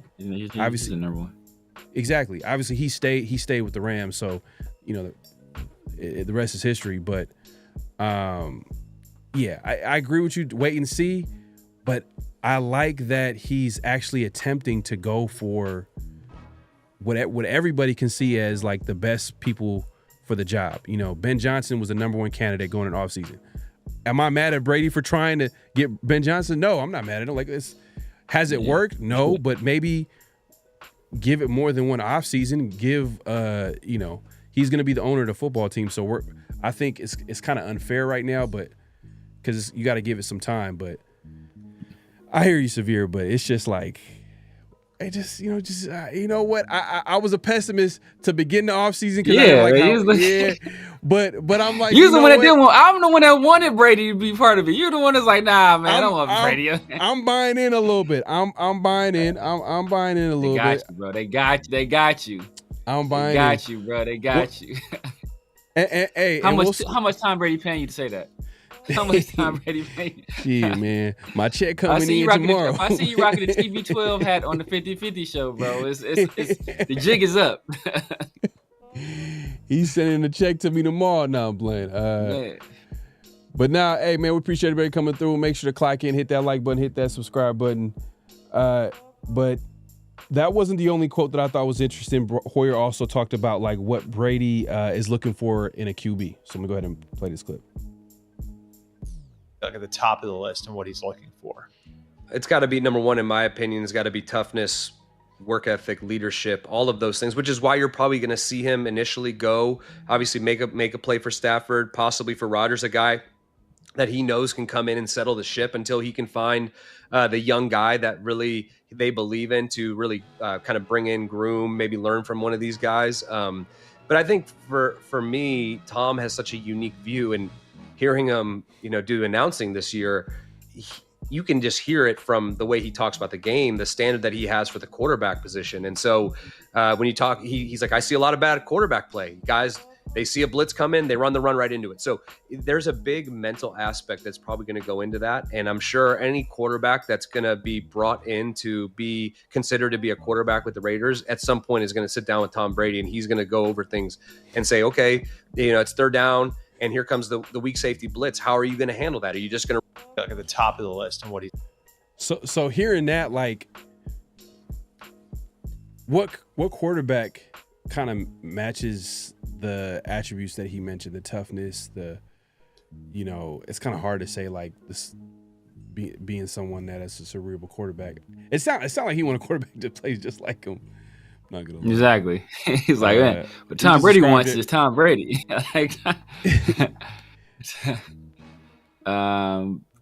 In terms of the draft or just period? Let's go draft. Let's go draft, because I think that's what everybody's like kind of like talking about. You think about toughness, the probably two toughest quarterbacks people would say 1 and 2 would probably be Shadur 1, Jackson 2. Cerebral, I think Shador is a pretty intelligent guy. I think Jackson's an intelligent guy as well. Dylan Gabriel, I think he's a smart player as well. Just talking about the mental part of the game. Tyler Shuck, maybe dude's seen like 18 different offenses. He's been in college for 12 years, so he'd have to be pretty smart at this point. Yeah. Same thing with Kyle McCord, pretty intelligent quarterback. But if I had to put my money on it, the two guys they were probably looking at, I would say Shador and Jackson, probably two guys at the top, and Tyler Shuck would be right there as well. Yeah. It's crazy too, because like if the Raiders were in on Shadur, they are going to try everything possible not to be connected to Shadur. Yeah, you know what I mean. So there's going to be a whole lot of smoke. So it's going to be interesting. It's a long way till. Actually, it's 2 months away. We got like a couple months, month and a half maybe. April, month and drafts like in April, later in April. Yeah, a month and a half, something like that. Yeah. But man, hey, shout out to my guy Raider Smoke, man. He says, Raider Nation, got a good feeling about this new era. Side note, Severe, watch out. Your Lake Show better watch out. My Dubs are moving. Hey, hold up. The Warriors are playing well with Jimmy? With Jimmy Butler? I don't say playing. They're playing better than we were playing before. Hey, all I know is Steph Curry, man. That dude's a monster. I think they didn't won like 3 in a row. The Lakers have won 8 in a row. Are they creeping up? I don't know. The Lakers are the 2 seed. The Warriors are the 8th, 9th seed. That's crazy. Number 2 seed. But know what's crazier is the Lakers are the 2 seed, right? The Lakers are closer to Dallas at the 10th seed than they are to OKC at the 1 seed. They're 11 and a half games back of the 1 seed. Oh wow! And Dallas is only like 9 games back from them at the 2 seed. So OKC is running away with it right now. Hey man, we'll see, man. I mean, it's crazy to think that LeBron is the number 2 option. You know what I mean? I know he's 20 years in, but he's still dunking on people left and right. Like it's crazy to think, but well, we'll see, man. We'll see what the Lakers do, man, this year. We talk about unbreakable records. This dude has scored 50,000 points. I am very confident when I say this. That will never happen again.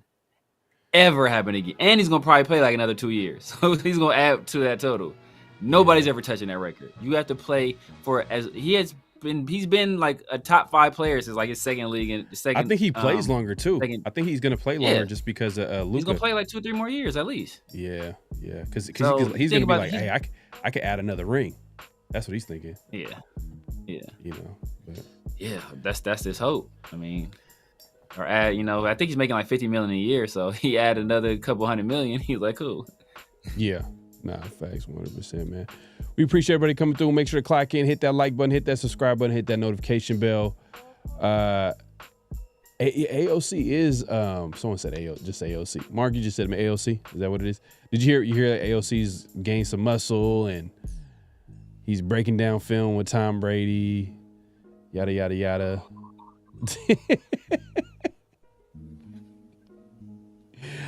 Hey man, I hope Brady. Maybe Brady is like, hey, just in case that you come in the game, you got to be prepared. Like he's trying to help at all costs, which I respect. That's cool.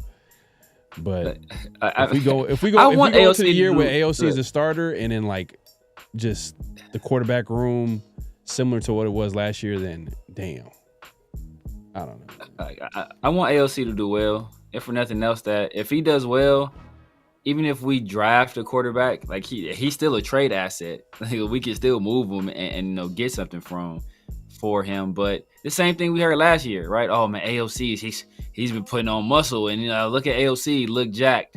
Also, I saw AOC that first presser, still had a double chin. Like where is this muscle at? Like I don't see it. So I'm hoping things are different this year. He has a quarterback with a similar skill set. But it's I don't know, man. Like I said, once again, I gotta see it to believe it. If he comes out and plays well, bro, that's better for us. But I'm a skeptic until I see it. Yeah, exactly, man. That's the same thing they said last offseason. And he still has a double chin. Like that's the over-under is 1.5 chins on AOC by training camp. Like, is he gonna have one chin by then? We'll see. Stay tuned on the next episode of Dragon Ball Z. No, like you don't know what's gonna. Right. Like right. It's the same story. That's all the time though, right? Like that's all the time. This is always the time of year. We get our hopes up. Remember we did this with Tyree. Tyree standing there with his arms crossed, looking all buff. Yeah. And then what Tyree showing up to Pass Rush Summit with Max, and I'm like, oh, okay, man, Tyree gonna take the next step, man, because he's doing all the right things. But it's wait and see, just like you said, man. It's wait and see. I agree with the wait and see, especially with the Raiders.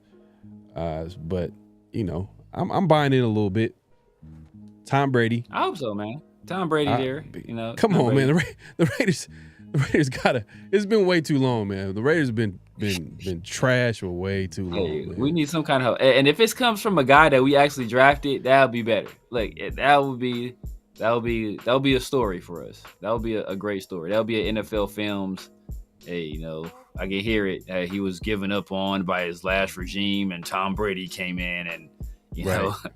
Right. It's like touched him, and gold showers came down from the heavens and the sun rays, and he turned into that's.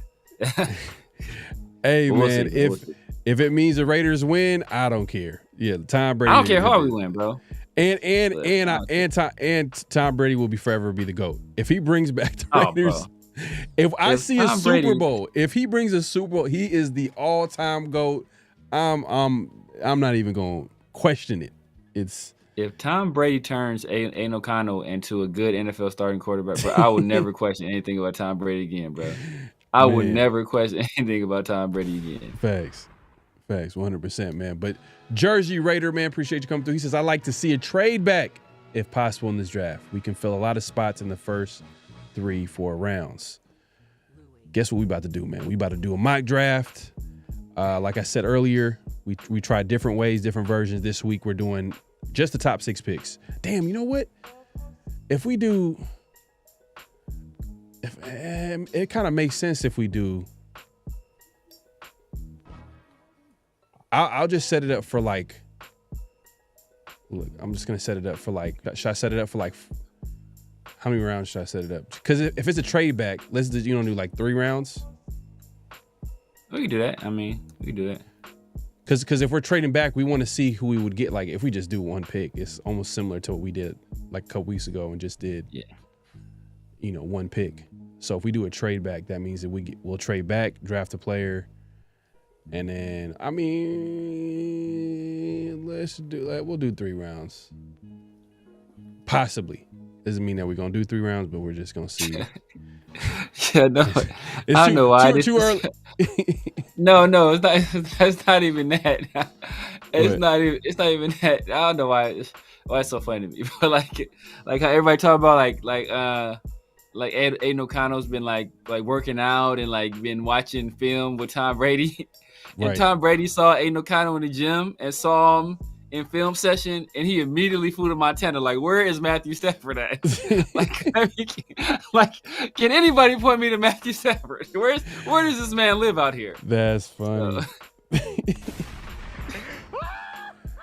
I mean, he's been aggressive, man. He's trying to get the best people in the building, so I can't knock him. He's not doing. It's not like he's doing the wrong moves. I'm glad that the Raiders didn't trade away the number 6 pick or overpay. Like they are actually handling the offseason smartly. Like I'm not gonna knock him. So that's why I'm like, you know what? I'm giving him benefit of the doubt. But that'd be hilarious if he just talked to AOC like one time and was like, I need to go to Montana real quick. Bro, he got on the first flight, like grabbed his ski clothes and was like, man. Oh man, that's hilarious. All right, so we'll just set it for 3. Doesn't mean we're gonna do 3 rounds, but obviously if we trade down, we're gonna do like a couple of picks just to see what that compensation will look like. Just pick the Raiders, right? Yeah, we should pick just the Raiders and just go into it. All right, let's go into this mock draft. Here we go.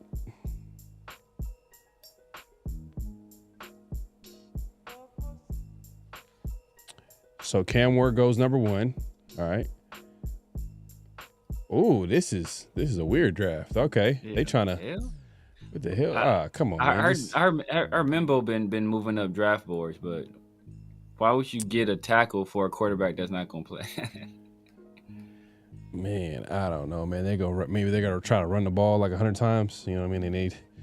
Nick Chubb is gone. Nick Chubb gone too. Like who they running with? Whoever. Every team. Was it Bryce Pierre? Is that their running back? Bryce Pierre? Yeah, but hey, every team in this draft gonna get a couple running backs. So that's the way the draft looking like. Yeah, they'd be stupid not to.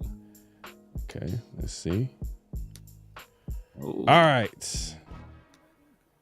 So, what the hell? Why the? Now we didn't pick. Did it pick his pick? How it just asked me?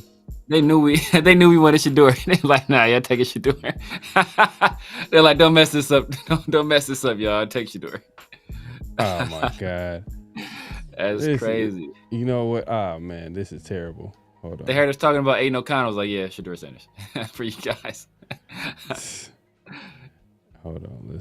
Should I do normal? Let's do it faster. Yeah, do normal. Normal's fine.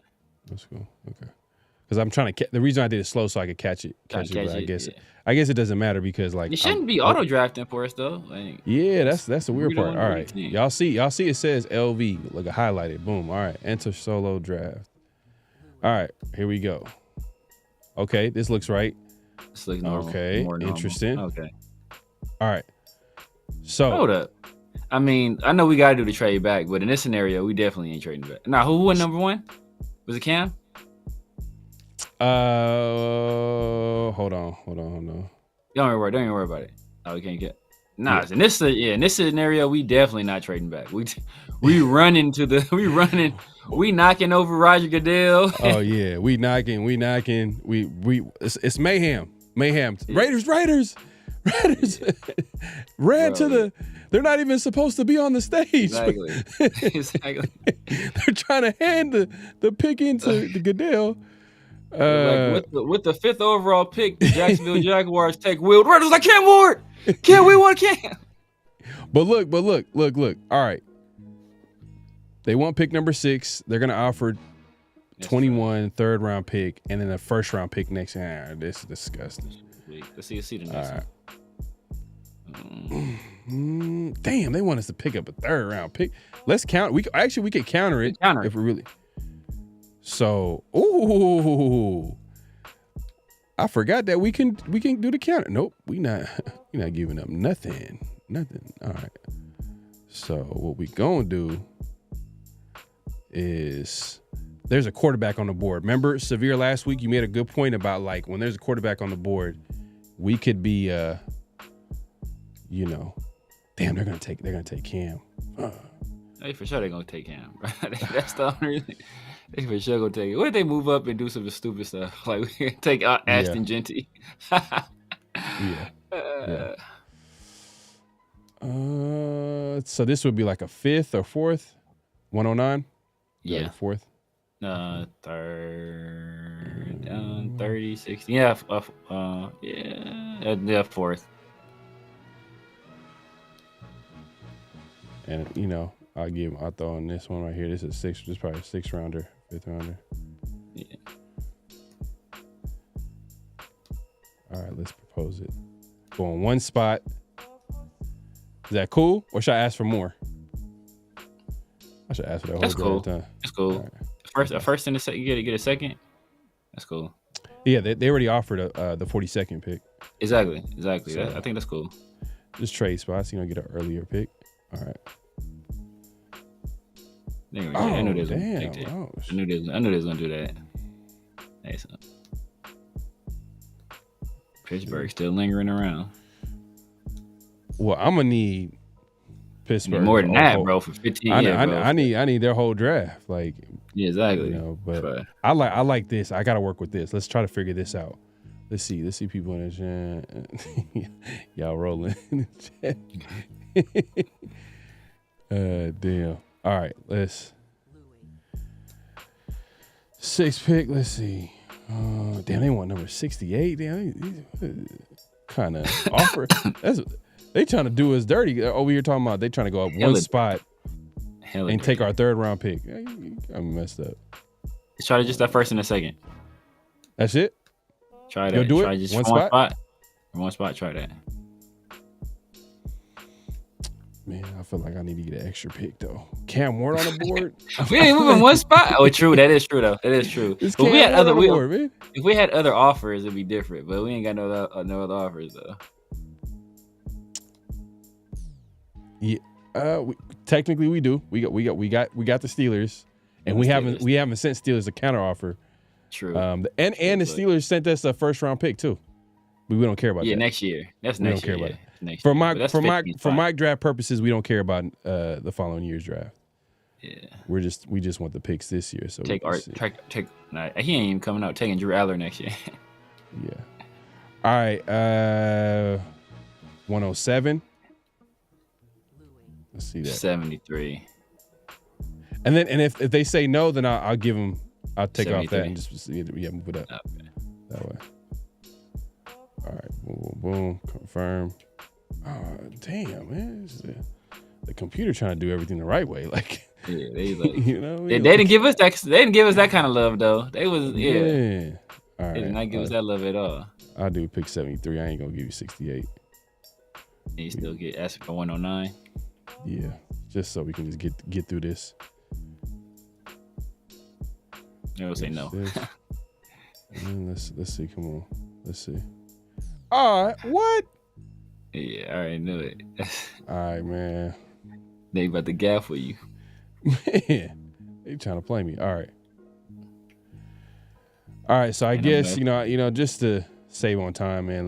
We're just gonna go ahead and accept this. Do it. All right. I'm sure we're gonna get it. We're gonna get another offer. We gotta change up the simulator because Pro Football Network. I mean, it's kind of limited. I ain't gonna lie. It's super limited. In that, like, you can't even throw in players. I don't like the fact that you can't throw in players. Yeah. And I don't know. Sometimes they had wasn't there a mock draft that they ended up drafting who at number 1? They had like Will Campbell at number 1. I love the hell. Yeah, the last the first one we did. It was This is before the show. It was before the show. Like we were just testing it out, and it was some craziness. I forgot who went number 1. So for everybody watching, we're gonna go ahead and accept this trade. In real life, I wouldn't want the Raiders to give up a 3rd round pick, but just for the purposes of just trading down and just seeing what it would look like, and then picking a guy in the 2nd, or a couple of guys in the 2nd. So I'm going to go ahead and accept it. The couple guys in the 2nd. We still got another 3rd too. Well, they took Shadur. Okay. So now, I could. So Miami wants us to go down to 13 with Cam Ward on the board. 48, pick 48. That's the 2nd round pick, and next year's 2nd. We don't care about next year's 2nd. And then, okay, Dallas is like, hey man, just drop all the way down to 12. Where? We'll throw in the 2nd. Where's Miami? Miami is 13 and pick 48. Take Dallas. You'll drop again? With Cam on the board? Because Cam ain't gonna be there no way. So we got Cam ain't gonna be there when we pick up regardless. Cause the Saints might pick him up.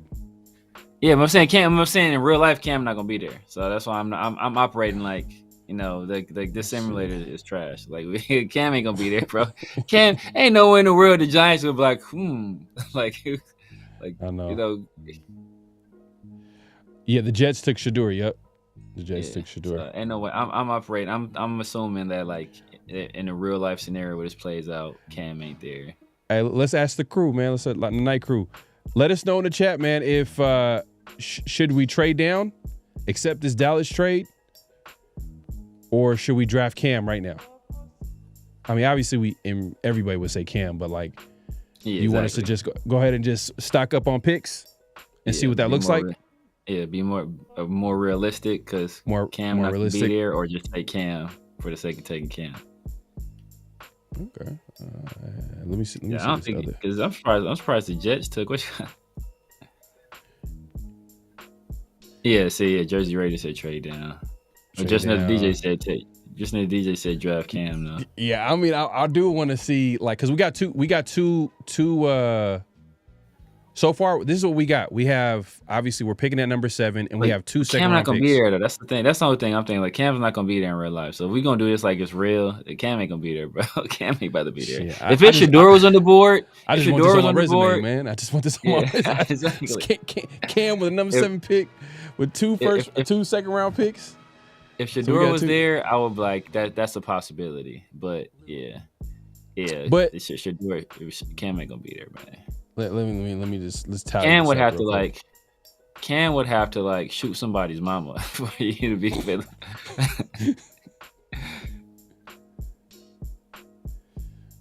Okay, I'm gonna take that as a trade. CTGL said trade down. Oh, coach said draft Cam. All right, it looks like the majority. See, coach says Cam. All right, but it looks like the majority though saying trade down. So just to be realistic, because obviously Severe makes a good point about like him not really being available in real life at number 7. Like, so I'm gonna go ahead and accept this. If he's there, if he's there at 12 though, come on. If he's there at 12, bro. If he's there, we starting this shit over, bro. He said at 12, this thing is glitching, bro. This thing is glitching. So I'm about to accept the Cowboys trade. So we about to have 3 second round picks. Yeah. Oh damn! I'm pressing over that. Oh, they picked Cam. Oh, what the heck? That's not realistic at all. All right, so we sticking and picking right here. Let's stick and pick right here. Oh, so we got 3 trade offers. All right, so 27, 59. Now we passing on that one, so we gonna reject that. Passing so now. Reject that, and we gonna reject that. Okay. All right. So best player available, Tyler Warren, tight end. That's Penn State. If we take another tight end, damn man, that'd be sad. Okay. Offensive tackle. Let's see. So a lot of this has to do with how free agency played out. Mm-hmm. how free agency played out. If free agency plays out where we don't get a guard, I'm cool taking Kelvin Banks and either playing him at guard or moving DJ Glaze to guard. Or Tyler Booker. Tyler Booker is a dog too. He's probably one of the worst athletes there is, but he's on the field. He's a monster. He is a monster. Jalen Walker, he's a hell of a pass rusher. I like him, or a hell of a linebacker rather. I like him better than Michael Williams. Would you look at safety? Would you look at safety just because we, would it be too early to draft a safety here? Yeah, I'm not drafting a safety. Because if we lose out on Morig, then that means we're gonna have like a spot out there. If you look at our safety spot, like we got Paulo Miles, we just signed him, but he's not the. I won't say he's not the guy, but like, who's gonna be beside him? And it's like, man, it's like. If that's a situation, because if you think about it like this, if we lose out on Merrick, right? Because Merrick transitioned to strong safety last year. Ooh, that's what he killed the. Yeah, he's an athletic freak. Yeah. I told people before the combine he was gonna kill it. James Pierce killed it too, but that dude has issues. Like I don't know how long he's gonna last in the league. James Pierce. Do we look at corner here? Johnny Barron. People. But Jalen Starks is a dog though. If you're looking at best value players right now, it's Calvin Banks, Booker, Jalen Walker, in my opinion. If James Pierce wasn't, a nutcase, he'd probably be the guy too. But realistically in real life, that dude, he's had problems. Like I think at two different schools, the coaching staff really didn't like. Even the coaching staff, usually coaching staff will speak highly of a player. Like they really didn't have much nice to say about James Pierce. Right. So, all right. Who's the ultimate favorite right now? Everybody in the chat, let us know, man. Who do you want us to go? Jalen Walker. I'm seeing Walker here. I'm seeing Banks. Yeah. Hey, I'm not mad at the trenches here. Yeah, as I'm saying. If all else fails, you know what I mean? The trenches ain't going to be a bad answer. Banks, Booker, or Jalen Walker. That's the three guys I'm looking at. That's like, I like Jade Barron as a corner, but,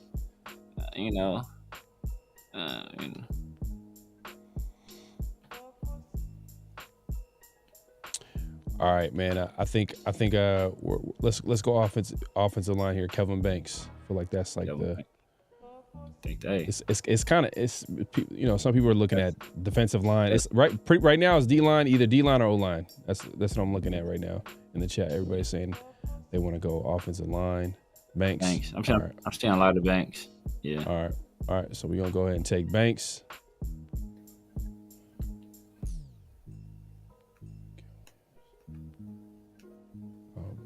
Barron dropped all the way. Jalen Walker, Walker dropped.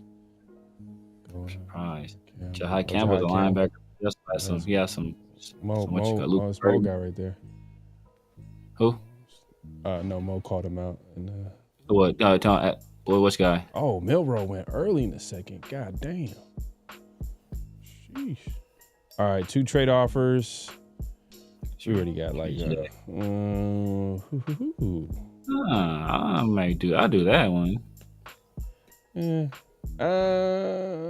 Move back 3 spots. 3 spots. Okay, let's before we even answer this. Damn. See, if I would have known Grays, I like Grays Abel. He's a converted. Well, he played everywhere at North Dakota State, but know what? Now scratch that. Amarian, just do it. Lock it in. Amarian. We clock it in on this one right here. I gotta see nothing else. Amarian Hampton. Boom. Easy. I gotta see nothing else. Amarian Hampton. All right, we picking Amarian Hampton right there. Come on. Lock that in. So we got 42 and 44.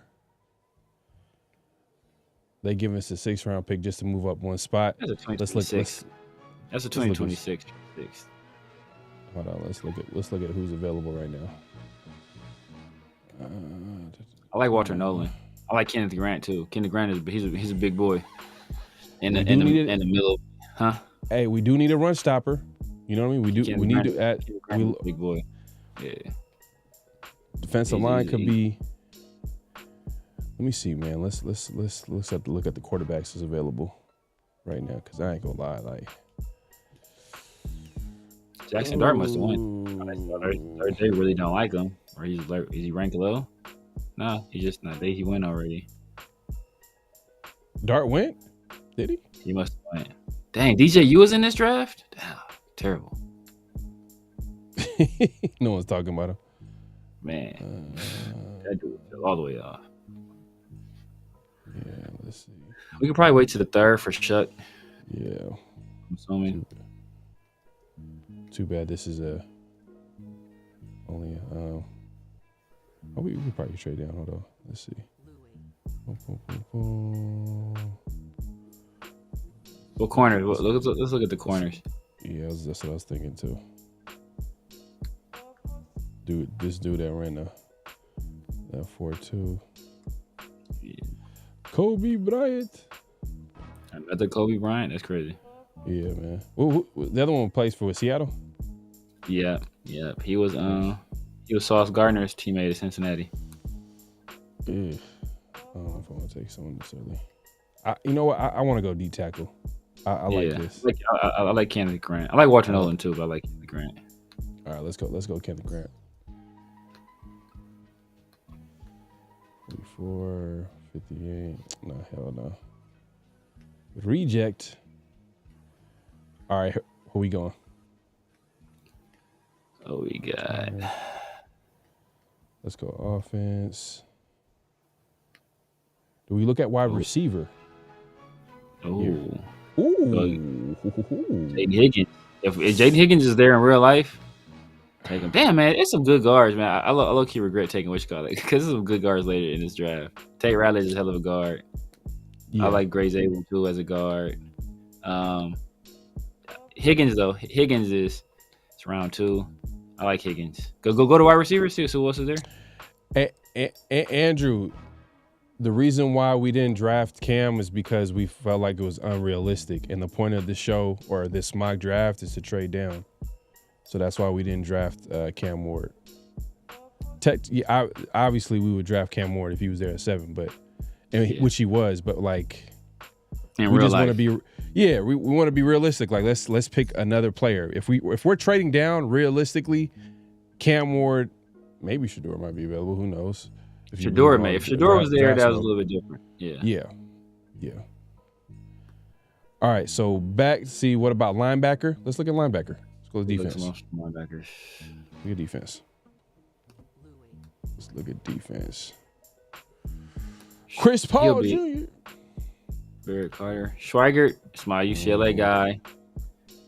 He only has 1 year of top echelon production, but in that 1 year, he was a beast. He was a beast. Raiders are definitely going to be spending on linebacker. I can see his spending on linebacker for sure. As far as free agency goes, let's look at safety.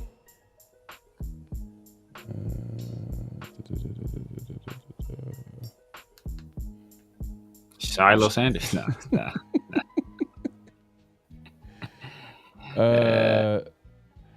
Man, but I ain't gonna lie. Like going back to, I like Higgins, but Isaiah Bond too.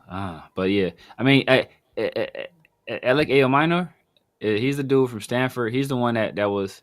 He's the dude. He's a sleeper. Yeah, that's my guy. He's the one that he cooked and Trav, and he tested better than I thought he was going to test.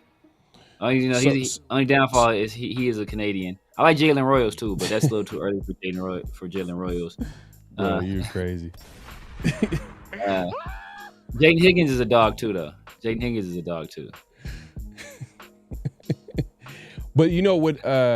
What is combine and everything, the hype going up? Do you think he's gonna go into the second, or is he? Because right now he's projected the third. This is the second.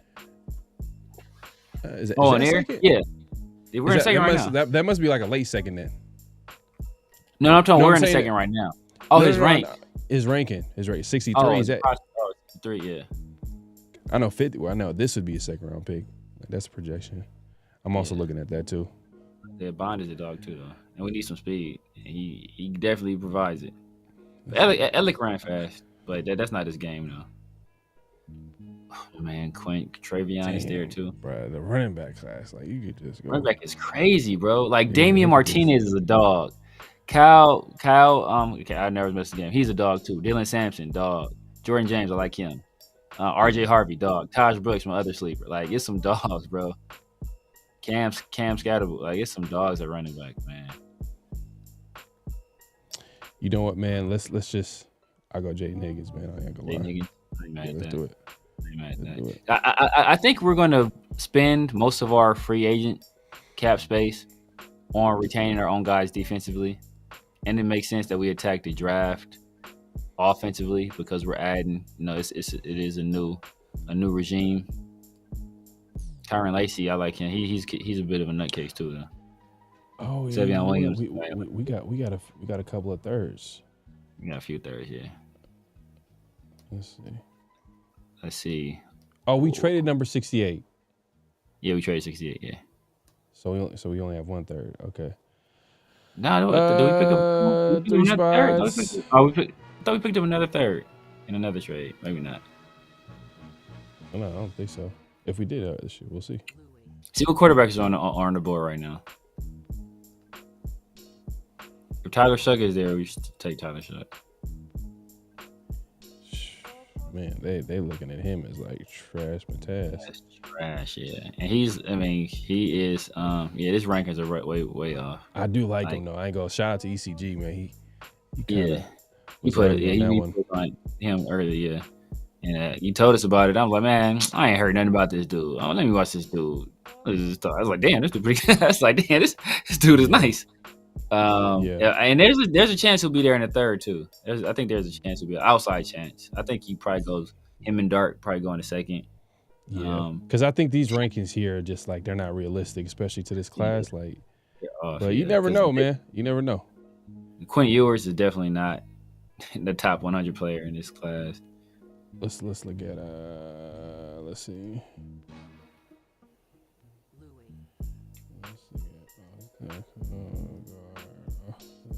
Want to look at defense? See, we got a linebacker at corner. Carson Schlesinger. If you want to go linebacker, he's this How you feel realistic about him? spot. You a UCLA guy? Yeah, great instincts, like great athlete, super smart dude, hard worker, and he's going to make an instant impact. I know. Rangy. Yeah. Hey. Yeah. The rankings are off, man. We gotta change up the simulator, man. We gotta go somewhere else with it, because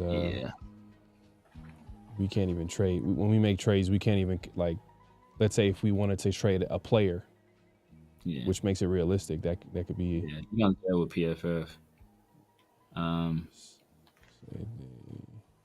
Let's look at safety.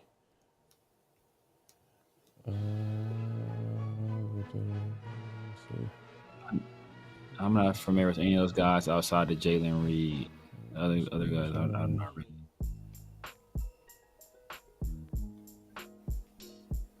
Man, to be honest with you, I'm hoping 5'11". 5'11". Have to take it. He's small. 5'11", 196. Malachi Moore.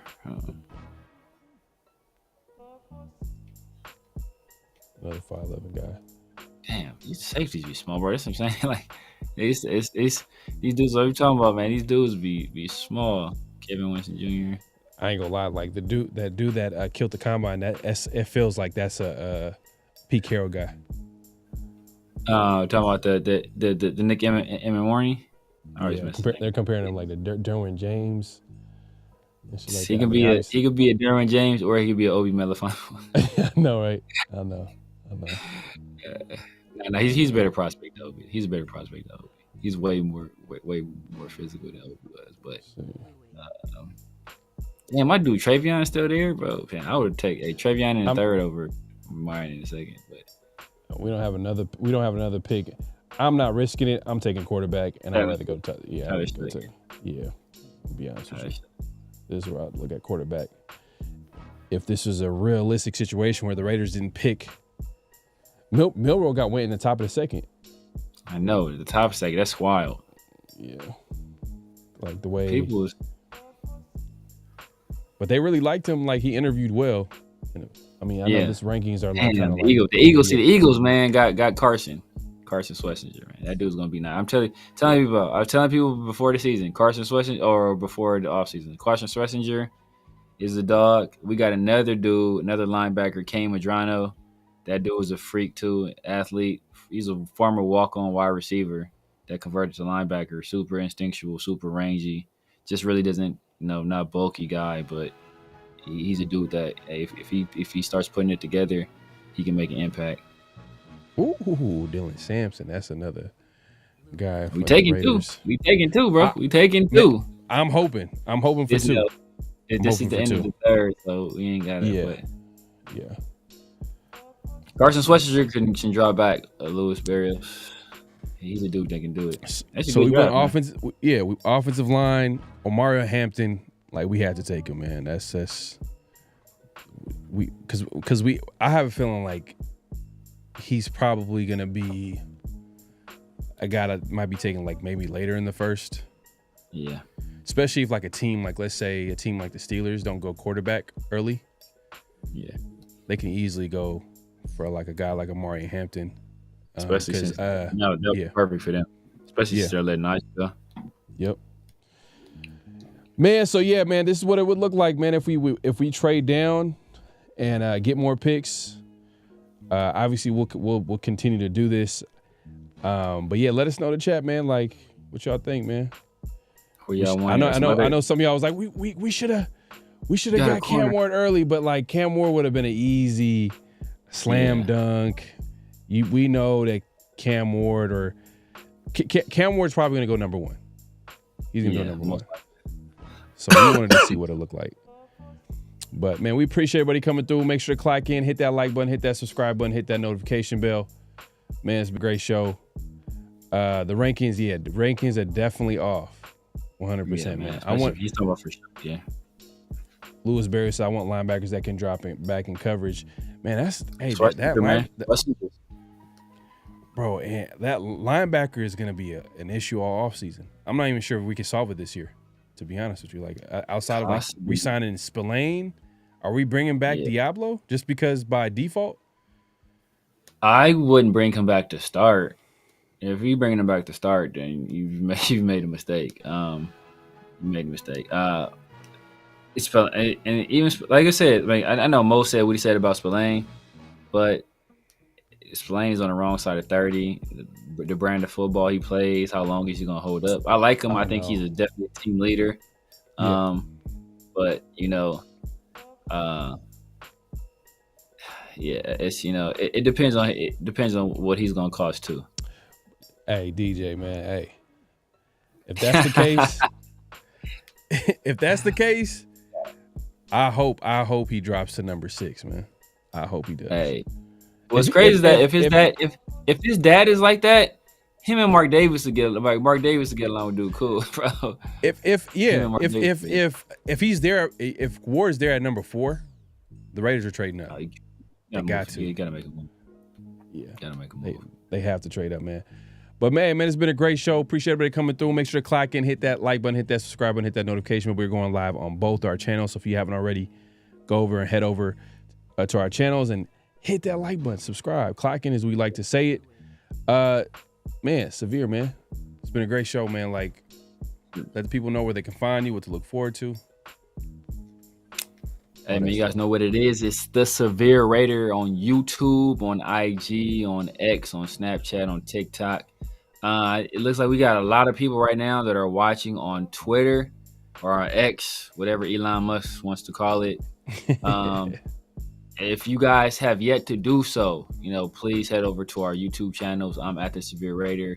My co-host is at PharoahNFL. Make sure you guys hit those likes and those subscribes. That helps us in the algorithm, helps push our content out there to more Raiders fans. If you guys enjoyed it, I want other people to see it. Just going over there, hitting the sub, hitting the like. That goes a long way toward making that happen. As you know, man, every Tuesday afternoon, I'm with my guys 805 and Chris from Protect the Shield. in the Raider War Room. And then Tuesday night, the world famous The 50-50 Show with my co-host, PharoahNFL. Then Around the Shield, man. Sometimes it's Thursday live.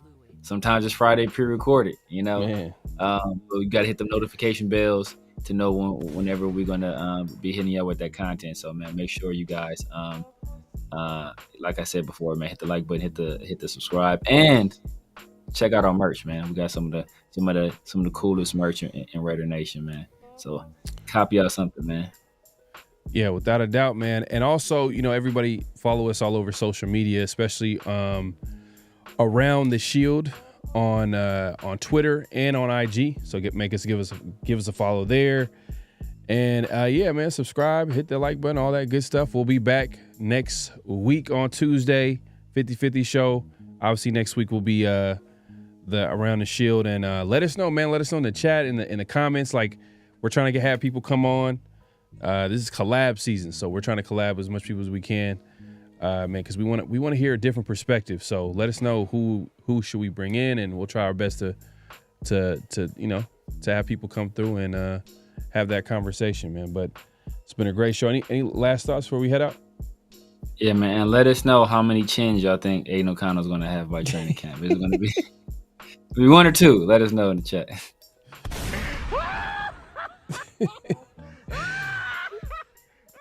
Man, Aiden O'Connell, man, he's gonna fight you in real life, man. I'm telling you, he's gonna fight you. He's been working out apparently, so it might. Man, we out of here, man. We'll see y'all next week, man. Peace. Just win, baby. Hello? You play to win the game. You don't play to just play it.